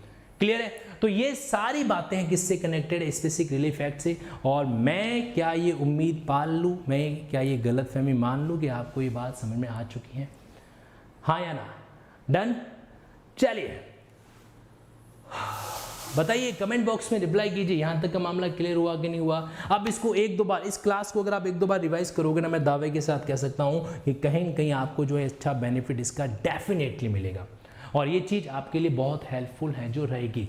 अगर मौका मिला ना तो जितने भी मेजर लॉ है उनका भी एक ऐसा का ऐसा सेगमेंट लेंगे, स्पेशल सुपर फास्ट रिवीजन का। और देखो यहाँ पर क्या है, कुछ टॉपिक में इसलिए एलोबरेट करता हूँ ताकि आप उन चीज़ों को परफेक्ट वे में समझ सको, परफेक्ट वे में क्या कर सको, समझ सको, और कोई दिक्कत नहीं है। इसीलिए जब इस सुपरफास्ट क्लास में पहले कॉन्सेप्चुअल रिवीजन चलता है और उसके बाद सेक्शन वाइज सुपरफास्ट रिवीजन चलता है, दोनों एस्पेक्ट कवर हो जाएंगे, क्योंकि टाइम पास नहीं करना है प्रॉपर तरीके से। अगर आप बैठ रहे हो क्लास के अंदर तो आपको उसका बेनिफिट मिलना चाहिए। अंत में बस इतना ही कहूँगा कि अगर आपको वाकई में ये मेहनत अगर अच्छा लगा हो, आपके दिल को टच हुआ हो, तो इस चीज़ को अपने कलीग्स के साथ शेयर करना, ताकि ये जो एस्पेक्ट है, ये जो नॉलेज है, सब तक पहुंच सके। And one more thing, linking law के नेटवर्क से कनेक्टेड रहिएगा, अनअकैडमी से कनेक्टेड रहिएगा, और अपने इस तनसुख पालीवाल सर्स के साथ भी जुड़े हुए रहिएगा, क्योंकि मैं अपने जीवन में अधूरा रह जाऊँगा अगर आप लोग मेरे साथ नहीं हुए तो। फिर ये सारी मेहनत जो है ना, वो जीवन का बस एक हिस्सा बन के रह जाएगी, कभी जीवन नहीं बन पाएगी। ओके, और आखिर हिस्सा तो हिस्सा ही होता है, एक पार्ट जो है वो तो आखिर पार्ट ही रहता है। कंप्लीट लाइफ को जीने का मज़ा ही कुछ और है। बस इसी के साथ इतना ही कहना चाहूँगा, स्टे हेल्दी, स्टे सेफ। और अगर आप जुडिशियल सेगमेंट के कोर्सेज को डील करना चाहते हो इस तरीके से लिंकिंग अप्रोच से, तो आप क्या कर सकते हो, तो आप जो है इस अनअकैडमी के प्लस कोर्सेज को सब्सक्राइब जो है कर सकते हो। लिंकिंग 10 के कोड को इस्तेमाल कर सकते हो, और लिंकिंग 10 के कोड को अगर आप नॉर्मल लॉगिन करोगे ना, तो भी आपको वहाँ पे जो अवेलेबल क्लासेज है वो मिल सकती है। खैर, अपार्ट फ्रॉम देम बस इतना ही कहूँगा, स्टे ट्यून, स्टे कनेक्टेड। जीवन जो है ना वो एक अकेला थक जाएगा, मिलकर हाथ बढ़ाना उस फंडे के ऊपर अप्लाई होता है। चलिए, दैट्स ऑल फॉर टुडे। आज की क्लास में यहीं पर समाप्त करते हैं। तब तक के लिए थैंक यू सो मच।